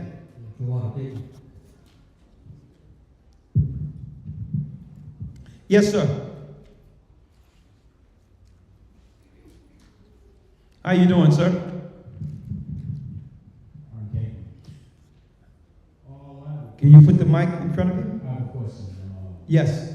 Concerning, did you say, I know you was just talking to the brother that was, that first was up here. Can you put the mic close to your mouth? Like this? Yeah. I'm not used to all that. It's fine. Concerning I didn't quite hear everything that you said to the first brother. Busy doing something else, but You talking about the truck driver? yeah. I was thinking to myself, like trying to start a business. Would you say it's a good time to start something? Brother, if it's in your mind, do it. Do you think it's worth it? It is worth it, because you have to realize when you start a business, it's not just about the money, it's the learning curve that comes with the skill. It's what you learn while doing it. Okay, what about getting a bigger, like getting a house, something like that, building something? Brother, as long as, hey, if it's in you, do it. In this time? Yeah, in this time, because you have to think about this, brother. I was living in the Greek islands, right? Right. And I knew people who owned houses in England, right? Right. And they had real estate people rent out their house and do all types of stuff, and it was giving them resources to help them where they were. Mm-hmm. Having an asset isn't a bad thing if you can turn it into something tangible and it make that tangible thing work for you. Okay. It's no different than you go to work, right? Just say if someone have a job, you go to work and get a paycheck, right? Right. What's the difference than you having an asset and that asset giving you a paycheck? The difference is you done freed up time to do more. Right. So then we have to start what? Reprogramming ourselves to understand, hold up, we were taught to feel that it's wrong unless we're working for someone. While the enemy and others have assets that works for them, no matter where they are. It's still you getting paid, but instead of someone paying you, people are paying you directly. So if you had real estate, nothing wrong with that. Because you can, just say if we have to go somewhere and you have to get dual citizenship in another country, it can be managed here and the money can be sent to you as long as it be sent to you until this thing go down. But at least you have resources coming to you. Or if things really started going down, you can sell it and have resources, and now you can take those resources and allocate it someplace else. Okay. Understand. So that's the whole thing. What you're doing is you're giving yourself some level of flexibility. Now when you go in someplace, you're not going someplace with financial uncertainty. And you're going to take that same business mind of how you did this every other place, no matter what it is. That's how Joseph was able to survive and do what he did in Egypt. It was all a business model, every last bit of it. Even on how to store food, how to negotiate with the other countries who will be in a famine. All of that is strategic planning. So whatever the Most High is putting in your mind to do, don't say because we're at the end of the world, I can't do that. No, if the Most High put it in your mind to do it, do it. Because then you're going to realize how you can utilize that no matter where he takes you. You understand? But this is what people do. They become stifled and say, well, we come to the end of the world. Well, I can't do this and I can't do that. And then wonder at the end when you don't have nothing, when it's time to pivot, and the Most High is going to be like, hey, I put the idea in your mind 2 years ago. And you didn't listen. I was waiting on Elder Rakar Shaw to tell me whether or not I should do it. And the Most High was like, hey, are you going to listen to Rakar Shaw or are you going to listen to me? The Most High put it in your mind to do it. You don't have to wait for another man to build the works of your hands. That's all you got is the work of your hands when the Most High give you an idea. You don't have to wait for another man for that. And then what happens? When everything breaks down and we need to now consolidate and sell everything, we can now put it all together and distribute it and have all things common because we got something to distribute. Right. Thank you. Right? And you go run through that wall. All right. This 2 years ago, you helped me bury my wife. Huh? It was 2 years ago from now that you helped me bury my wife. I just want to thank you. I never had the proper opportunity to thank you, Bishop. All praises be to the Most High, brother. Thank you for all you do, and I thank the Most High that we had the means to be able to help our people. I just want to shake your hand. Oh, brother, you can do more than shake my hand, right? My brother.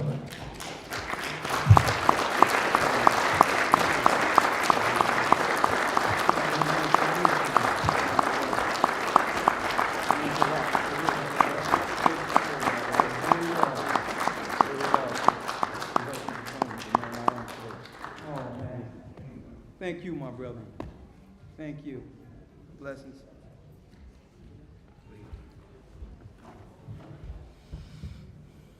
My brother.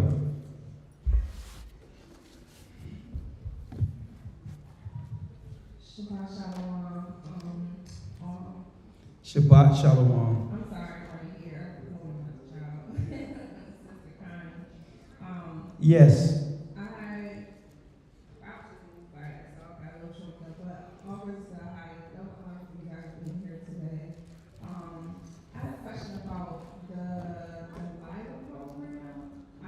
The what program? I think you said the Delilah and the Maccabees program, one for women, one for the boys.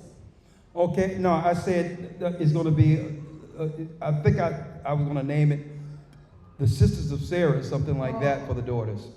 So my interest in it is you mentioned something about teaching young girls how to care for their hair properly. I'm in the business of hair care, and I've been in the business for a few years now. And it's something I'm very passionate about. Okay. So if whenever you choose to decide to run that, okay. I'm very interested in it. Okay. Well, when we announce it, I'll definitely, it'll be an announcement straight from the church, and you'll be able to participate, put your name in. All right. All right, so I wanted to have like a private meeting for those who wanted to talk to us. This is going to conclude our lesson online, and tomorrow we'll be going into the 4 beasts of Daniel. Brothers and sisters out there, we thank you for being a part of this, but now it's time for me to meet with the congregation here privately. May the Most High be with us. Stay prayed up. We'll see you tomorrow in the academy. We got 2 more weeks, and we are now about to start a new academy altogether in a few weeks. So go to historytimes.org to be a part of it. historytimes.org to get enrolled in the new Hebrew Bible Academy. I'll be talking about all of that coming soon, what all that entails. Thank you for supporting us. $GOCC report if you want to support us out there through Cash App. historytimes.org Academy. Go to gatheringofchrist.org to find the church, to find a congregation. Shalom, may the Most High be with you. And shalom to the rest of the world. I want to speak to the congregation. Shalom.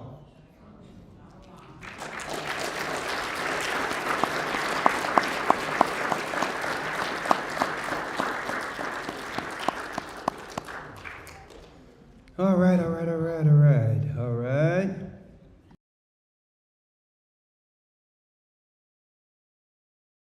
The Bible.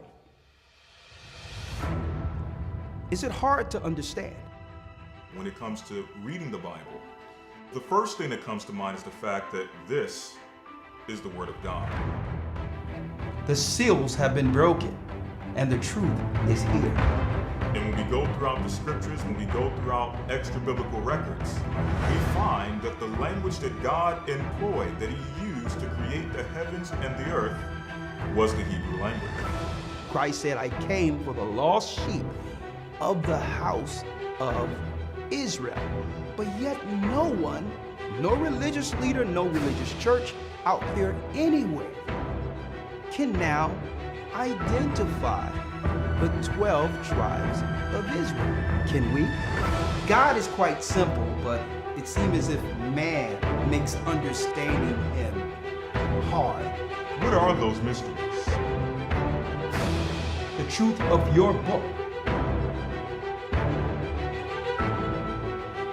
and the truth will make you free. The Hebrew and Bible Academy, you're invited.